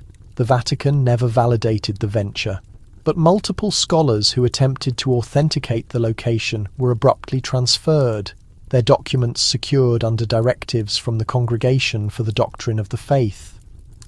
One cleric, Father Luis Bertoli, attempted to proclaim. He maintained that what rested beneath the frost was not malevolent nor sacred, but something the Church possessed no designation for. He perished in a blaze before his composition was released. And then the stillness resumed. Antarctica's gusts concealed the remains again, and orbital pictures from that territory commenced to display nothing but empty pale.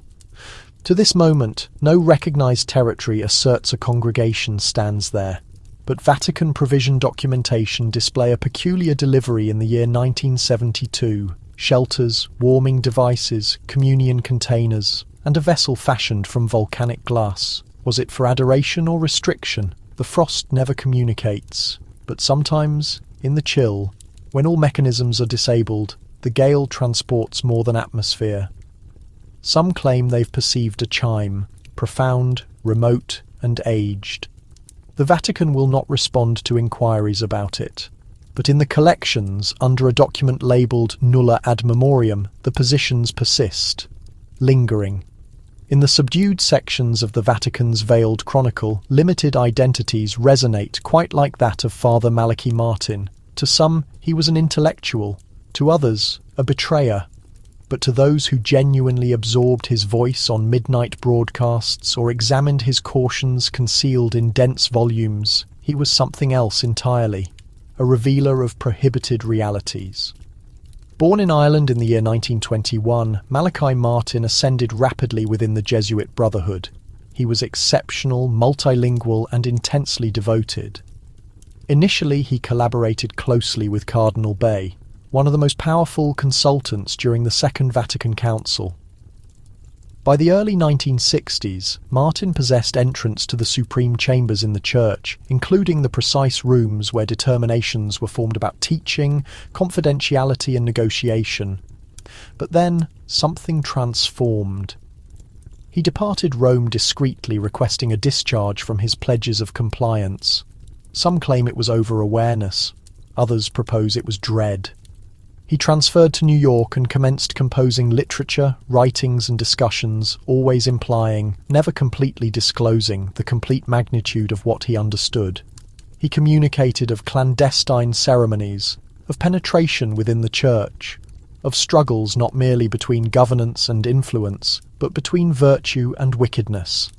One of his volumes, entitled Hostage to the Devil, documented genuine exorcisms he maintained to have examined directly. The particulars were chilling, utterances that originated from emptiness, items that shifted without contact, and clergy who deteriorated visibly after the ceremonies. Yet more profound still, concealed between the phrases was something far more hazardous. Martin implied that the Vatican had been infiltrated by powers it couldn't govern, and perhaps didn't desire to. In a broadcast discussion in the late 1990s, his voice wavered slightly. When questioned if the adversary had ever penetrated the supreme chambers of the Vatican, he hesitated. Then, affirmative, he has traversed the corridors. The revelation arrived in the summer of 1999. Martin collapsed in his New York residence. He injured his skull and never regained. Some claimed it was mishap. Others observed he had recently suggested at disclosing records, documents he had transported with him from Rome, confined in a container designated only with the character Q. Those documents were never located. A caregiver who assisted to him during his concluding moments maintained he awakened one evening screaming in Latin, grasping the linens, vision expanded with horror. His concluding utterances, she claimed, were not about tranquility or absolution, but a caution. The vapour. It is already within. To this moment, Malachi Martin's passing is not formally challenged, but his inheritance persists like a darkness beyond the stone barriers of the Vatican. Somewhere between intellectual and visionary, he positioned at the boundary of mysteries too profound for most to vocalize. And perhaps, just perhaps, he communicated too extensively. He was identified only by his designation, Father Benedetto, a reserved man who seldom expressed joy, but whose vision possessed the exhaustion of someone who'd witnessed far more than he ought to have. For years, Father Benedetto functioned as one of the Vatican's most reliable exorcists. He didn't pursue recognition, nor did he compose volumes or provide discussions. He operated in quiet, directed by conviction and frequently by apprehension. The Vatican's documentation display that he was finally designated to a challenging matter. In a secluded section of southern Italy, a religious house had documented peculiar events. Murmurs at darkness, sisters communicating in utterances not their own, barriers that secreted fluid during supplications. Father Benedetto reached swiftly. What transpired subsequently is where the account curves into puzzle. The authorized documentation simply terminates. One concluding account observes that he penetrated the religious house at twilight, solitary, with only a dark container and a modest wooden crucifix. After that, there is stillness, no reappearance, no communication, no clarification. Initially, the Vatican labelled it a vanishing. Then, after 3 periods of pursuing and supplication, they discreetly terminated the matter. The religious house, too, was closed. The structure was subsequently transferred to a confidential purchaser and persists secured to this moment. The residents, when questioned, gesture negatively and bless themselves. He revealed an entrance one individual stated, and something traversed through. But there is additional. A previous Vatican keeper, an elderly man identified as Luca, emerged. Years subsequently, in a documented discussion, he disclosed that the matter was not merely another occupation, but something timeless, something linked to a manuscript concealed deep within the apostolic collection. The manuscript Luca maintained portrayed a ceremony prohibited by the primitive church for invoking not malevolent spirits, but forgotten utterances, essences captured between realms. Father Benedetto, he stated, had solicited entrance to the manuscript moments before his vanishing. Even more unsettling is an annotation discovered in his chamber. Inscribed in Latin on a fragment of document, it stated, "If I do not reappear, do not pursue." The utterance communicates my identity now, and it recognizes yours too. Some think Father Benedetto disappeared into insanity. Others think he discovered something in that religious house, something too ancient and too formidable to restrain. A mystery the Vatican has concealed, like so numerous others, beneath strata of quiet. In the years that succeeded, no replacement cleric was designated to that territory. The documentation persists confined, and deep within the Vatican, beyond a secured entrance designated only with the marking of a dark celestial body, rests a document with no identity, just a moment and a solitary statement composed in trembling script. Disappeared during duty, matter unresolved. Not all who traverse into the obscurity reappear. Some transform into part of the precise puzzle they attempted to overcome. And in the subdued corridors of the Vatican, where mysteries slumber alongside blessed ones, the account of Father Benedetto persists one of the most murmured and dreaded. He was identified simply as Paolo, a reliable attendant to the Pope, attired always in dark clothing, shifting like a darkness through the rock passages of the Apostolic Palace.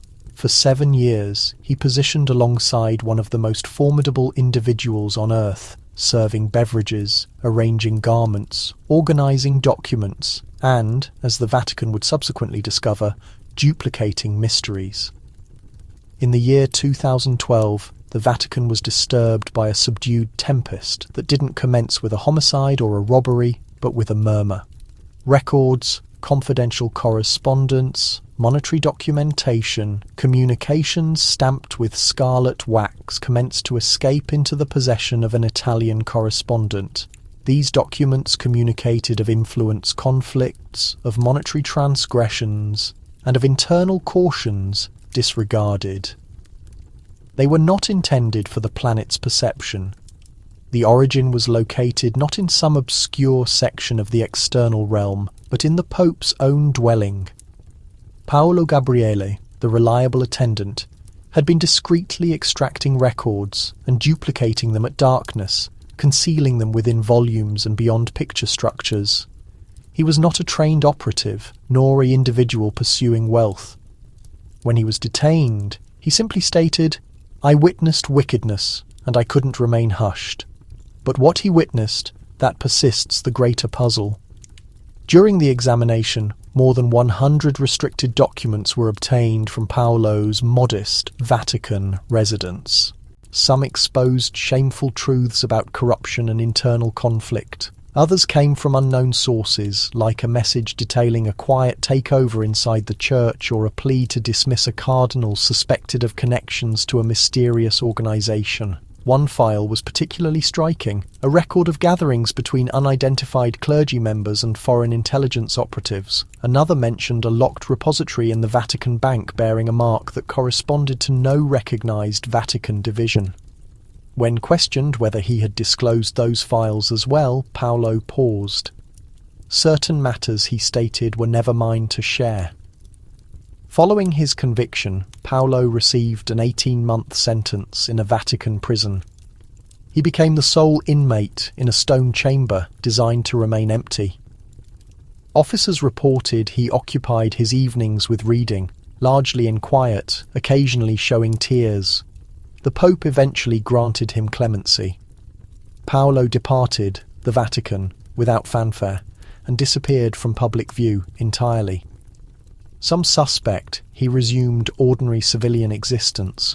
Others suggest he was positioned somewhere deep inside the church, not as discipline, but as safeguarding. What was Paolo actually attempting to reveal?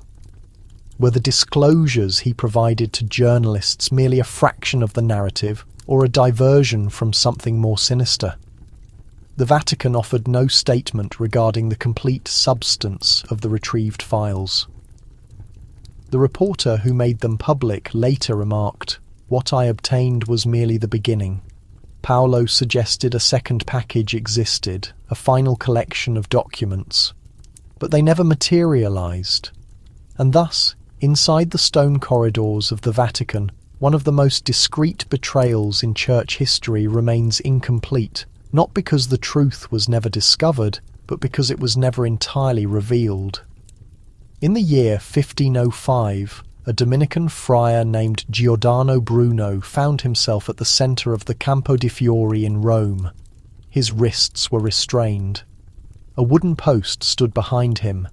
The gathering that assembled remained silent, not from fear of the flames, but from fear of the concept that led him there.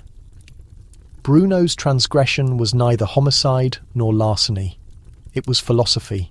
He maintained that the stars overhead were suns comparable to ours, and that other worlds could exist beyond our own, realms with life, perhaps even realms with consciousness. In contemporary times, these notions populate scientific textbooks. But during Bruno's era, they contested the fundamental core of church power. The Vatican, adhering to the doctrine of Earth as God's unique creation, could not permit such statements to proliferate. During Bruno's prosecution, it was reported he declined to abandon his beliefs even when granted liberation. His concluding response was, "Perhaps you experience greater trepidation in delivering judgment upon me than I experience in accepting it." The flames burned intensely that day, and when concluded, the atmosphere was motionless. The Vatican concluded the matter on Bruno, but the account of his execution was merely the opening. 2 centuries afterward, in the early 1800s, Vatican authorities discreetly commenced reviewing the records from those historical prosecutions, not exclusively Bruno's, but numerous others, individuals whose sole offence was accepting something alternative, something beyond the boundaries of authorised teaching. The documents exposed something disturbing. In numerous instances, the accusations were not doctrinal deviation, but dominance, a method to suppress a voice before it discovered minds prepared to receive. One particular instance was of Sister Benedetta Carlini, a 17th century religious sister who professed encounters with Christ, but also affection for another woman. Within her religious community, the Vatican pronounced her inhabited by demons, her compositions blasphemous. She remained confined for more than 30 years. Her revelations, previously celebrated as sacred, were eliminated from church recollection until portions of her writings were located in a restricted repository in the year 1978. Perhaps the most disturbing pattern is several of the precise concepts for which these individuals were prosecuted were subsequently embraced by the church itself. Not immediately, not overtly, but gradually, through subtle modifications, confidential investigations, and quiet acknowledgements behind sealed chambers. The Vatican has subsequently recognized particular mistakes in historical prosecutions, characterizing them as reflections of their period. But the reality is more substantial. These were not miscalculations. These were determinations that terminated existences. Within the quiet corridors of the Apostolic Archive, documents still remain in containers labelled with numerical codes, not names. Each one a perspective that once contested the quiet. Each one an account of conviction, disciplined not by society, but by the protectors of faith themselves. And thus the inquiry, how many realities were concealed beneath pyres, only to emerge again generations later, murmuring gently from the residue. During the spring of 1962, deep underneath the gilded surfaces of St. Peter's Basilica, labourers repairing an aged water system encountered something not documented in any authorised blueprints. Beyond a fractured portion of primitive stone, concealed under accumulations of debris and neglected cement, existed a compact room. Initially, it resembled an abandoned storage area, but at its core, encircled by damaged containers and oxidised candle supports, rested a corpse. The individual was attired in the vestments of a distinguished cleric. His clothing was elegant, but deteriorated beyond identification. The material adhered to skeletal remains. The appendages were positioned carefully across the torso. A silver band, too eroded to decipher, remained on one digit. There was no identification, no documentation, no clarification. Vatican authorities immediately secured the location. The labourers were released, and the account was suppressed. But murmurs started to emerge quietly among record keepers and sentries. A speculation, nothing beyond, that the individual interred underneath the sanctuary had not perished generations ago, that his demise was considerably more contemporary than anyone would acknowledge. When assessed in confidentiality, the corpse displayed no indicators of preservation. The decomposition was excessively recent. Under 2 decades, claimed one researcher, who was subsequently relocated without explanation. The skeletal structure, though delicate, remained whole. No wounds, no disease, no origin of death documented. What generated more inquiries than solutions, nevertheless, was what encircled him. Concealed inside his vestments was a creased sheet of vellum, discoloured, damaged at the borders, but still decipherable. It contained a sequence of Latin expressions, peculiar ones not discovered in any religious service. A private acknowledgement, an incantation, a caution, and subsequently a stamp pressed in wax, undisturbed, not of the papal administration but of the Jesuit superior general. Why would the leader of the Society of Jesus be associated with a deceased individual interred in secrecy underneath the most sacred ground in Christendom? The Vatican has never openly addressed the discovery. When approached by a German correspondent years afterward, one cardinal smiled faintly and stated, "There are matters beneath St. Peter's that belong to eternity, not to humanity." To this day, the identification of the corpse remains undetermined. Some maintain he was a rebellious priest, eliminated for what he understood. Others claim he was a guardian, interred in secrecy to protect something more ancient than the Church itself. A few even suggest he never genuinely perished, and that the corpse was merely part of him, the remainder concealed away by those who feared what he might transform into. But among the numerous enigmas of the Vatican, this one stands solitary. No identification, no relatives, no ceremony. A corpse they never acknowledged, a mystery they never clarified, and a stillness that continues to extend beneath the stone. Within the core of the Vatican, where daylight penetrates through coloured glass and the burden of ages compresses against every stone, there exists a chamber scarcely anyone has witnessed. It is not indicated on any public itinerary. It does not manifest in the Vatican's structural diagrams, and it is not referenced by designation. To those who protect it, it is merely recognised as the hidden altar. It resides beneath the apostolic palace beyond a passage with no keyhole, secured with a mechanism so ancient its configuration has long been lost. Only one individual at a time is ever permitted access, the Pope himself. Not even the College of Cardinals comprehends what transpires inside. Custom maintains that every new pope is conducted there on his initial evening, accompanied solely by the chamberlain and the keeper of the keys. The altar is sculpted from black marble threaded with gold that appears to glimmer in the firelight even when no blazes are ignited. On its exterior are markings no academic has ever completely interpreted. Some claim they predate Christianity. Others whisper they were engraved during the period of Emperor Constantine, intended to secure a covenant that was never meant to be violated. One pope numerous years ago declined to enter inside. Pope Leo XIII, an individual of powerful intellect and resolute conviction, allegedly turned ashen when brought to the entrance.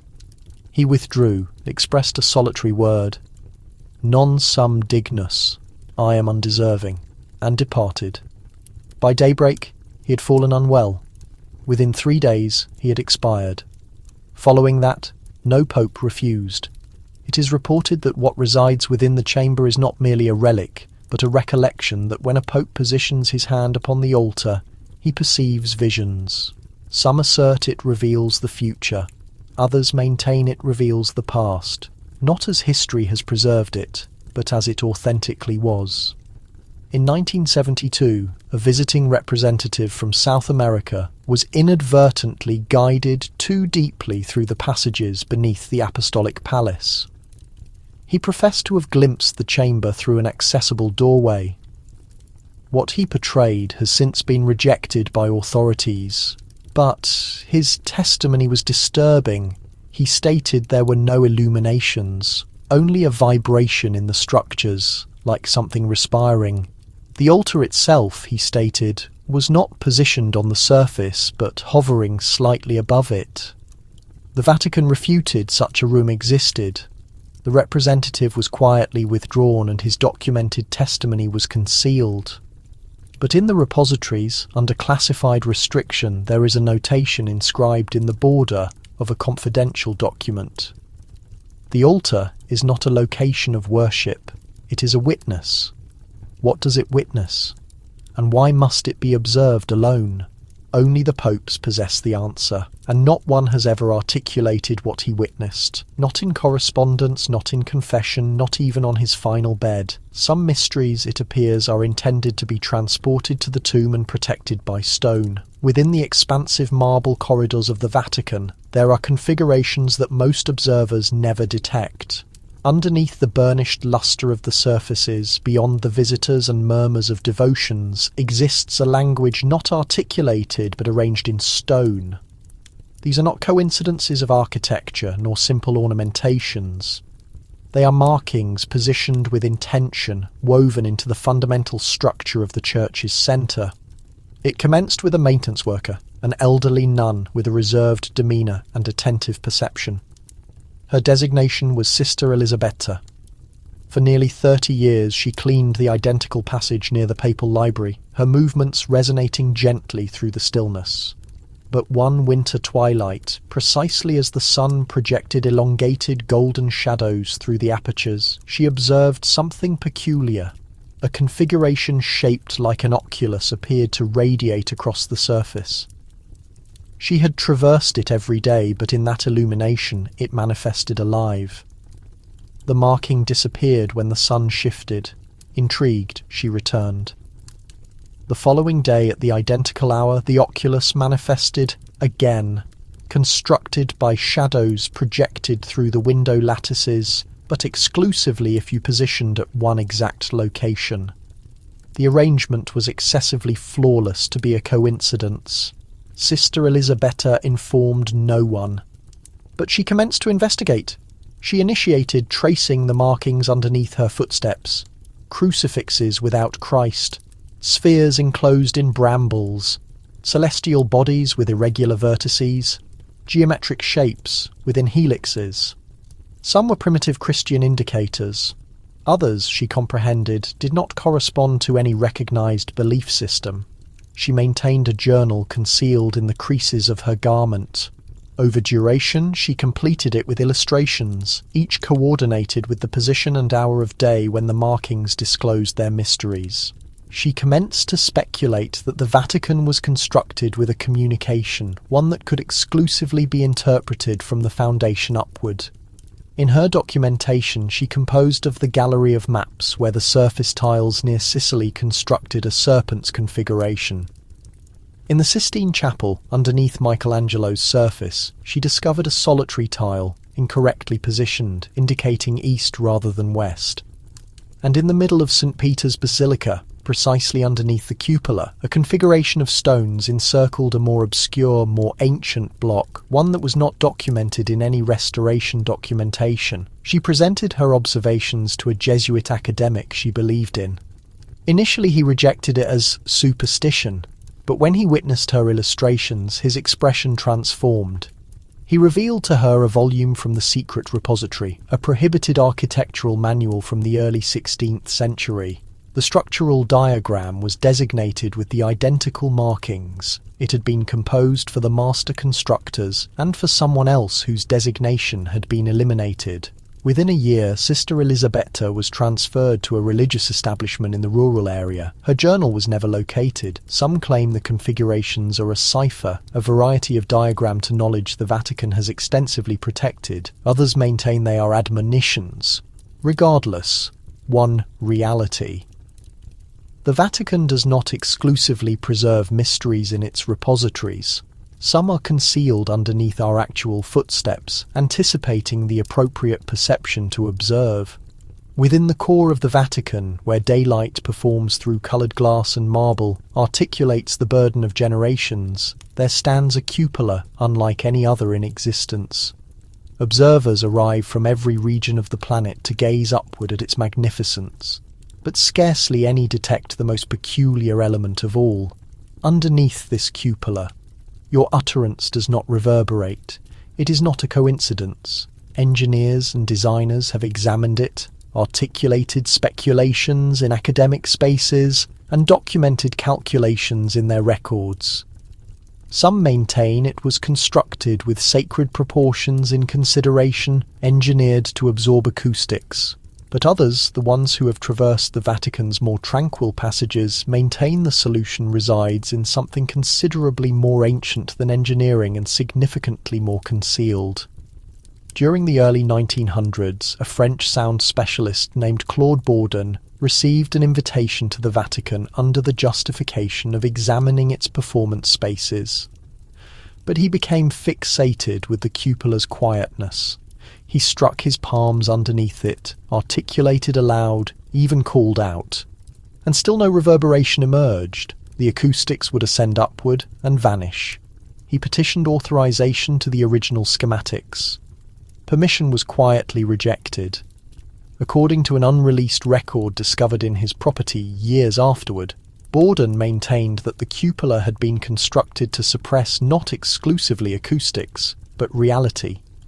He professed to have discovered references in Latin manuscripts to a cupola of absolute silence, a location where no utterance may return to the originator.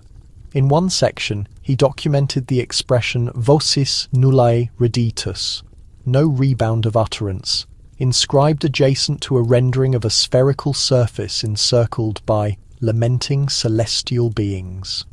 Some claim Bourdon uncovered something he was not intended to discover. Others maintain he perceived what he desired to perceive. But one intriguing occurrence followed. Shortly afterward, Bourdon returned to France and never articulated publicly of the cupola again. He expired in 1932, discovered in his chamber, writing instrument still in grasp, with a solitary phrase inscribed on the document before him. They constructed it to perceive. For generations, Vatican authorities have utilized the location underneath the cupola for confidential gatherings. Cardinals have assembled there in quietness. Newly appointed popes have positioned beneath it, solitary. And it is reported that once, exclusively once, a clergyman perceived an utterance beneath that cupola. It did not originate from any individual nearby. It articulated from overhead and stated exclusively his designation. That clergyman departed the Vatican the subsequent day. Is it simply intelligent engineering, a manipulation of stone and arc, or was the cupola engineered for something alternative, to muffle the expressions of moral consciousness, or perhaps to direct the utterances no one else should perceive? We may never comprehend with certainty, but subsequent occasion you discover yourself in St. Peter's Basilica, positioned beneath the magnificent cupola. Articulate a word, perceive for its rebound. And when none returns back, inquire yourself, where did it proceed? At the middle of St. Peter's Square, where countless gather underneath the Vatican's observation, stands a tall, silent testimony to duration. It is not Christian, it was not sculpted for the Church, and yet it maintains a position of distinction in the centre of the Vatican. The obelisk, ascending over 100 ft into the atmosphere, was originated not in Rome, but in primitive Egypt, extracted from the terrain of Heliopolis more than 2,000 years ago. Pharaohs once positioned before it. Religious leaders once interpreted the progression of the celestial bodies by its shadow. But here in St. Peter's Square, that shadow continues to shift, and some maintain it indicates to realities that were never intended to be observed. In the year 1586, under the directives of Pope Sixtus V, the obelisk was elevated vertical in the square, an accomplishment of construction that nearly sacrificed individuals their existences. But what concerned most to the Pope was not the structure's elevation, it was its location. Documentation reveals he consulted confidential celestial diagrams and pursued the guidance of a secluded religious figure who professed to have interpreted concealed configurations in the Book of Genesis.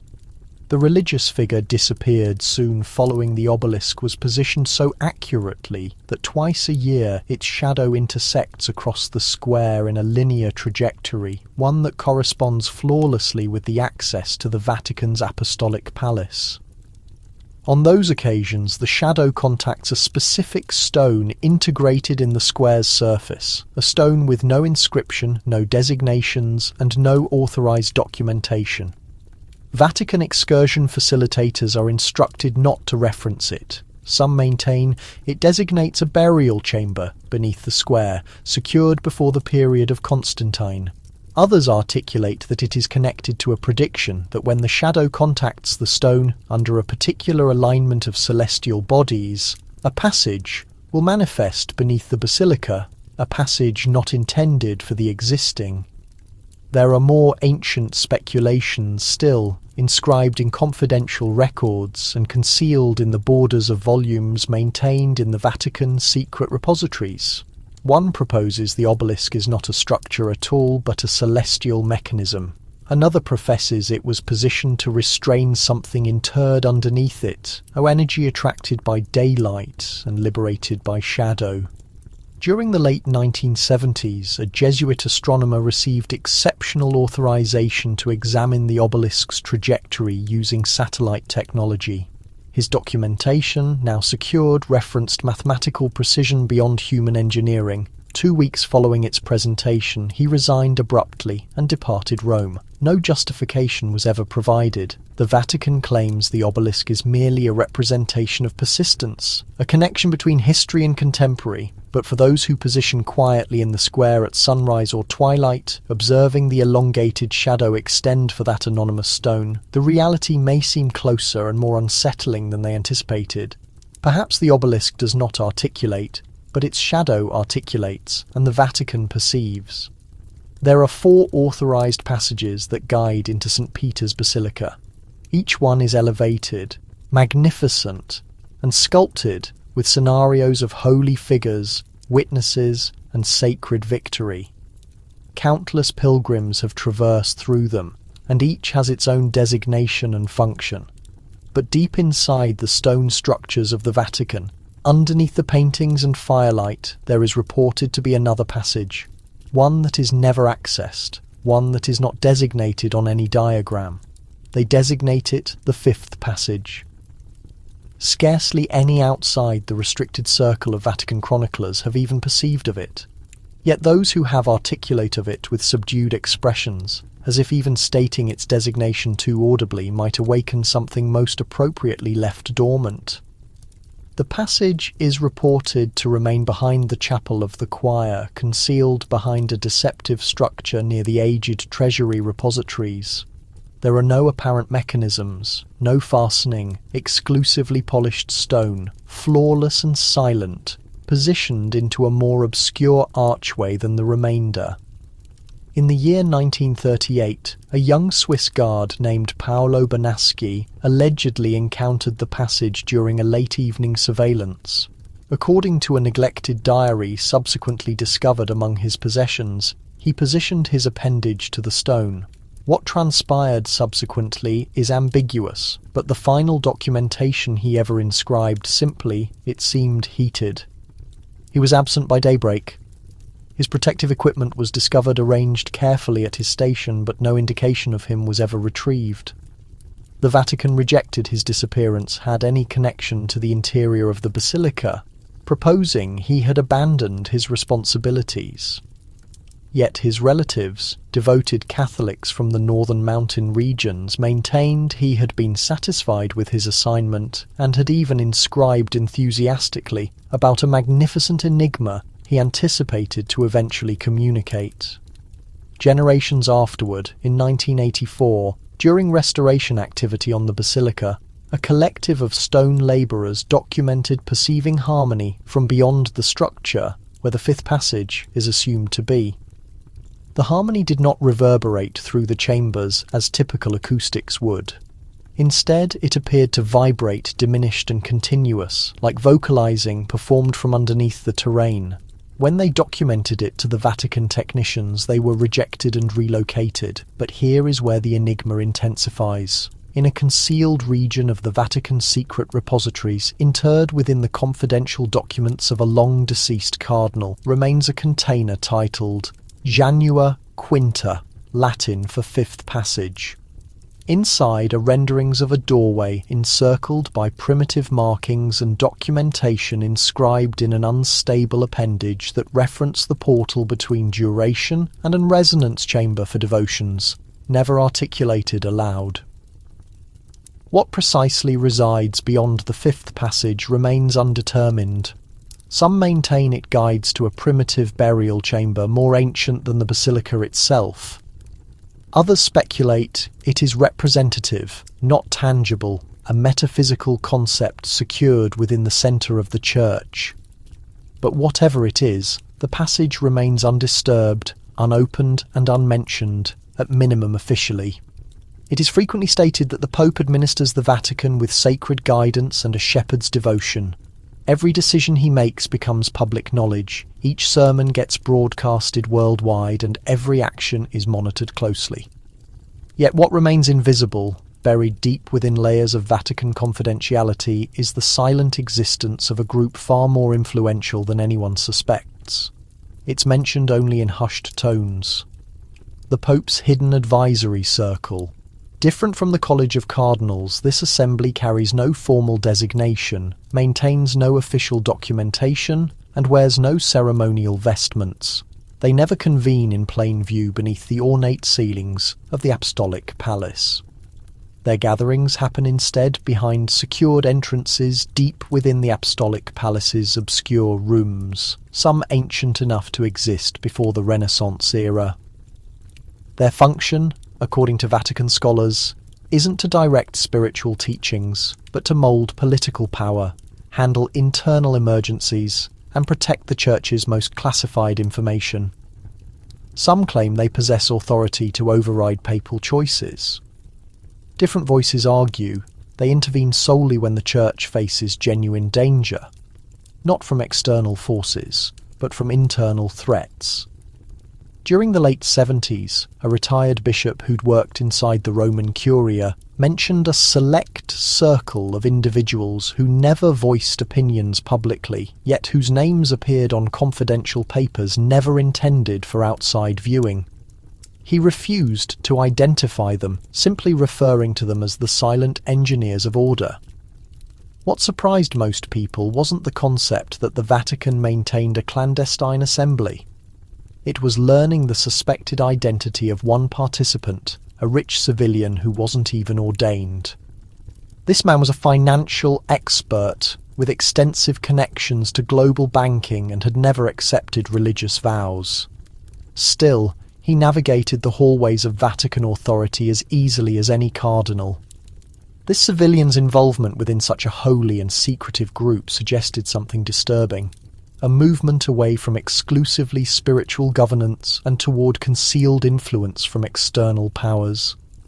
He vanished from society in 1982, mere weeks before a Vatican banker's corpse was discovered suspended beneath a bridge in London. The Vatican declared it self-inflicted death. British newspapers labelled it a conspiracy. Decades afterward, in the early 2000s, stolen correspondence between senior Vatican administrators referenced something peculiar. A midnight assembly of the 12 arranged following a papal speech. 12, not 13. The Pope wasn't attending, and this reveals the most disturbing puzzle. If the Pope isn't directing this gathering, who holds command? Does the Shadow Council represent a remnant of earlier, more sinister periods, still maintaining control? Or does it serve as the invisible force that stabilizes the church while everyone else watches the incorrect entrance? What's undeniable is that choices affecting church history's trajectory might not happen in the brightness of St. Peter's Basilica, but in a dimly lit chamber beyond the curtain. And within that chamber, voices communicate not through Latin but through quietness. During the summer of 1990, a reserved bishop called Carlo Montesi exited a train at Rome's Termini station.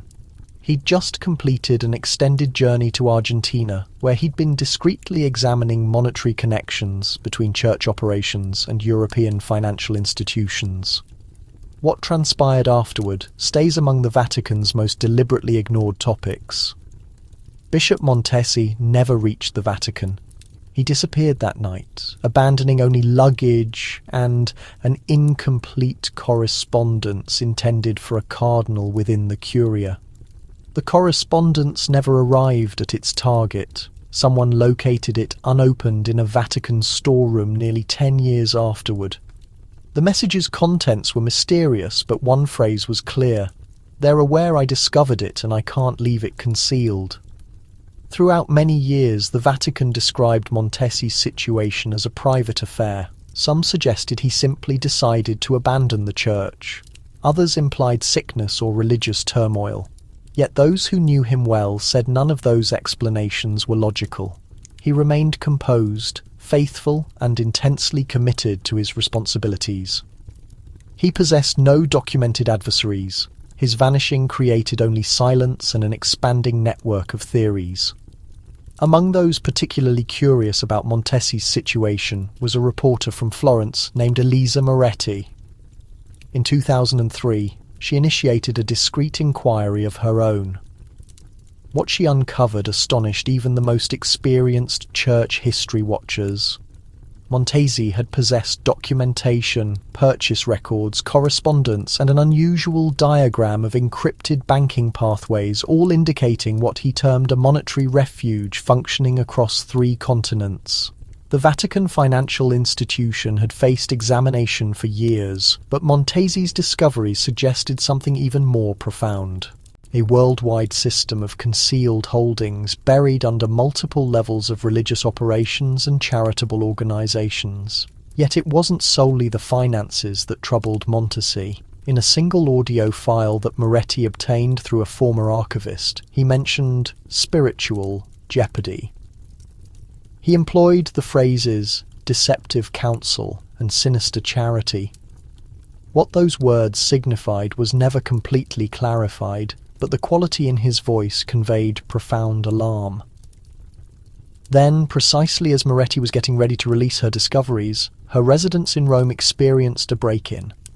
Oddly, nothing valuable disappeared except her documentation, recording tapes, and Montesi's correspondence. She informed her supervisor she'd pursue the investigation. 60 days afterward, she departed the nation. She hasn't released anything afterward. Years following, in the stillness of the Vatican Apostolic Library, a folder labelled Montesi Restricted was discovered incorrectly placed among a collection of unrelated papers. The folder contained nothing. There are rumours that Montesi never departed Rome, that he was concealed somewhere, potentially even safeguarded by individuals who worried about his knowledge. Different people think he suffered consequences for violating boundaries too sacred or too hazardous to reveal. Yet possibly the most disturbing element is this: nobody in the Vatican has ever formally terminated the investigation, because occasionally secrets don't conclude. They just vanish alongside the individual who holds them. In the year 1957, a reserved monk reached the Vatican from a remote monastery in the mountains of northern Spain. His identity was Brother Avellino, and he communicated rarely, remained isolated, and transported no identification. There existed no endorsement letter, no baptismal documentation, no ordination date. Still, the Vatican accepted him without hesitation. He received quarters in the most ancient section of the Apostolic Palace and was designated to the archive rooms. There he occupied his hours deep inside the restricted areas, examining, organizing and transcribing historical manuscripts by hand. The fellow clergy members named him the Phantom, not merely because of his quietness, but because nobody witnessed him arriving or departing. He was perpetually simply present. Years continued. Brother Avellino never showed age, or that's how it appeared. His hair stayed the identical shade. His actions never diminished. By 1971, a junior Jesuit named Paolo observed that something seemed incorrect. He'd been assigned to labour alongside Avellino for several months, assisting with restoring some ancient parchment documents from Alexandria. Paolo, inquisitive and enthusiastic, started posing inquiries. Where had Brother Avellino received education? Who had instructed him to interpret the uncommon Syriac manuscripts so expertly? The monk merely grinned and stated, "The structures have educated me." One late evening, Paolo tracked Avellino after working hours, anticipating seeing him go back to his quarters. Yet alternatively, the monk entered a prohibited section of the archives, an area restricted to everyone except the most senior cardinals. Paolo remained. Hours elapsed. Then, moments before sunrise, Brother Avellino appeared, carrying nothing, his palms joined in devotion. The following day, Paolo disclosed the occurrence, but he was informed that no such individual existed. Brother Avellino's identity wasn't recorded in any active Vatican assignment. His quarters were vacant, his garment had disappeared, even his penmanship, elegant, flowing Latin characters, had disappeared from the transcribed documents. The sole evidence remaining was a closed envelope on Paolo's workspace. Within was a solitary statement, inscribed in crimson.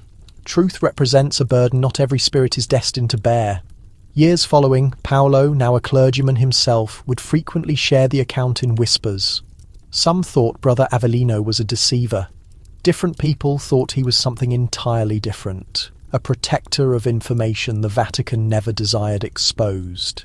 One elderly cardinal, approaching the conclusion of his existence, said he'd once heard the identity Avellino mentioned in relation to a 13th century religious order of monks who disappeared during the Inquisition.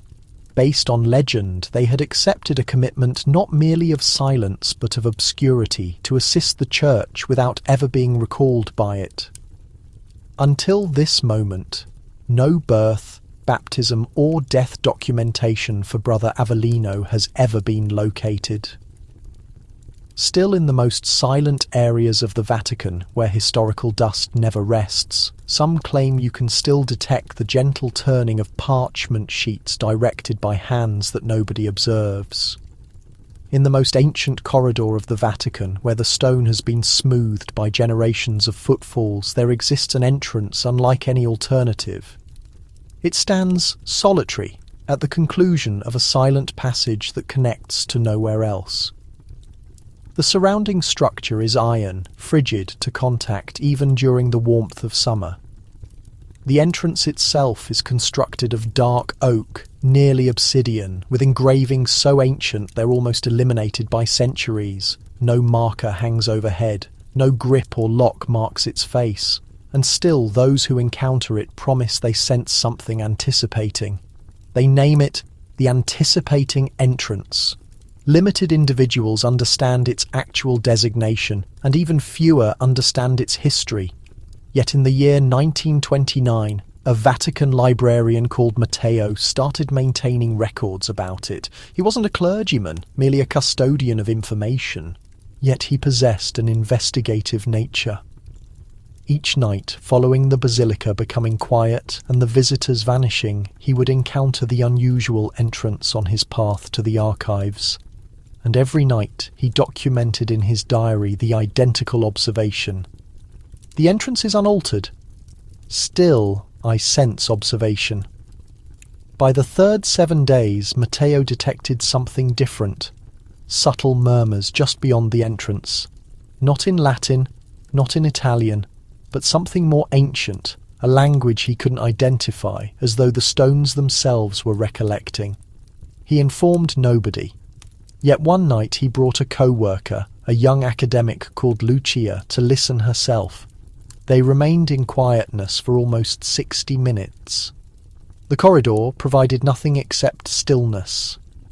Then a subtle vibration started, not audible, but profound, experienced more through the skeleton than the hearing, and then the entrance shifted, adjusted, not opened.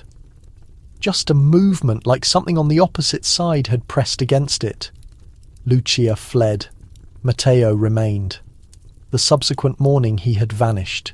His diary was abandoned on a timber seat. The concluding notation inscribed in a shaking hand stated, "The entrance understands. I perceive it. I believe it is anticipating me to open it." The Vatican closed the corridor days following, formally for renovation. Yet Lucia never forgot. She transformed into a nun, an educator, but she never placed a foot inside the Vatican afterward. Generations following, when she rested on her final bed in a modest convent beyond Rome, she murmured to a visiting priest, "It wasn't merely an entrance, it was an offering." Nobody has opened the anticipating entrance, not in current memory. Yet it stays unmarked, undisturbed, still frigid, still observing. The Vatican disputes its significance. They state it's merely a remnant of ancient construction, an entrance that connects to a barrier. Yet for those who continue working the evening duties in the historical corridors, there exists an unspoken understanding. Never remain near it following darkness. Because some entrances don't open outward, they open inward. And some aren't anticipating to be opened, but to open on their own. In the most profound storage areas beneath the Apostolic Palace, concealed even from numerous cardinals, there exists a room with no designation. Limited individuals have ever accessed it, and even fewer depart unmodified. Its barriers are covered not with volumes, but with quietness, the variety that appears to compress against your chest and murmur cautions to your spirit.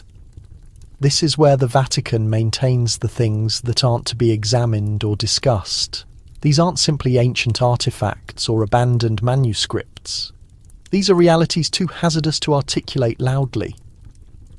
The account starts in the year 1938, when a Jesuit clergyman named Father Antonio Vieri received permission to access a closed container unearthed during excavation near the Sea of Galilee.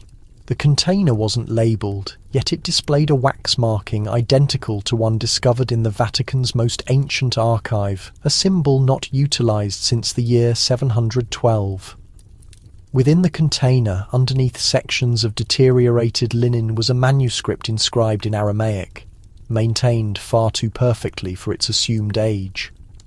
The manuscript described a traveller, not a prophet, not a monarch, but a man who had existed before the deluge.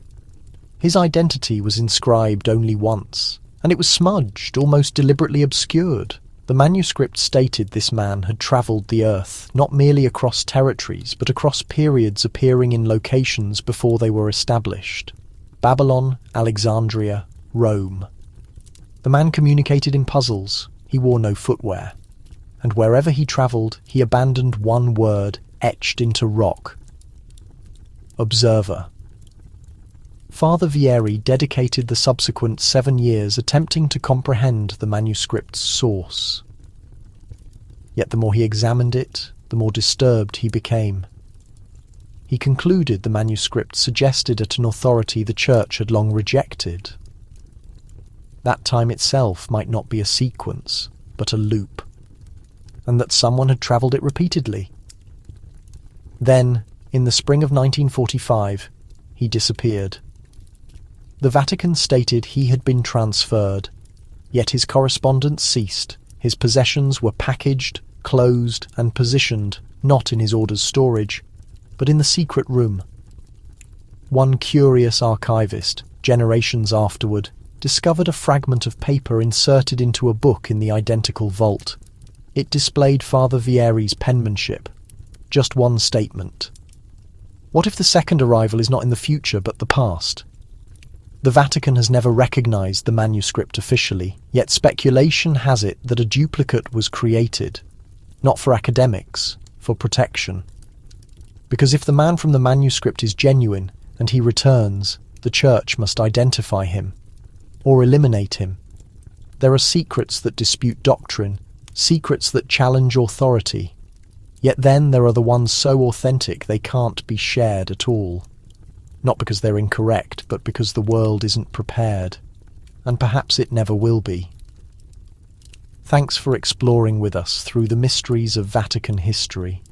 If even a single one of these secrets made you hesitate, question, or view the world slightly differently, share your thoughts in the comments section. We're constantly paying attention. And if you valued this exploration, don't forget to hit subscribe and tap the notification icon so you never miss the next concealed chapter. Until then, remain curious, remain thoughtful, and sleep well.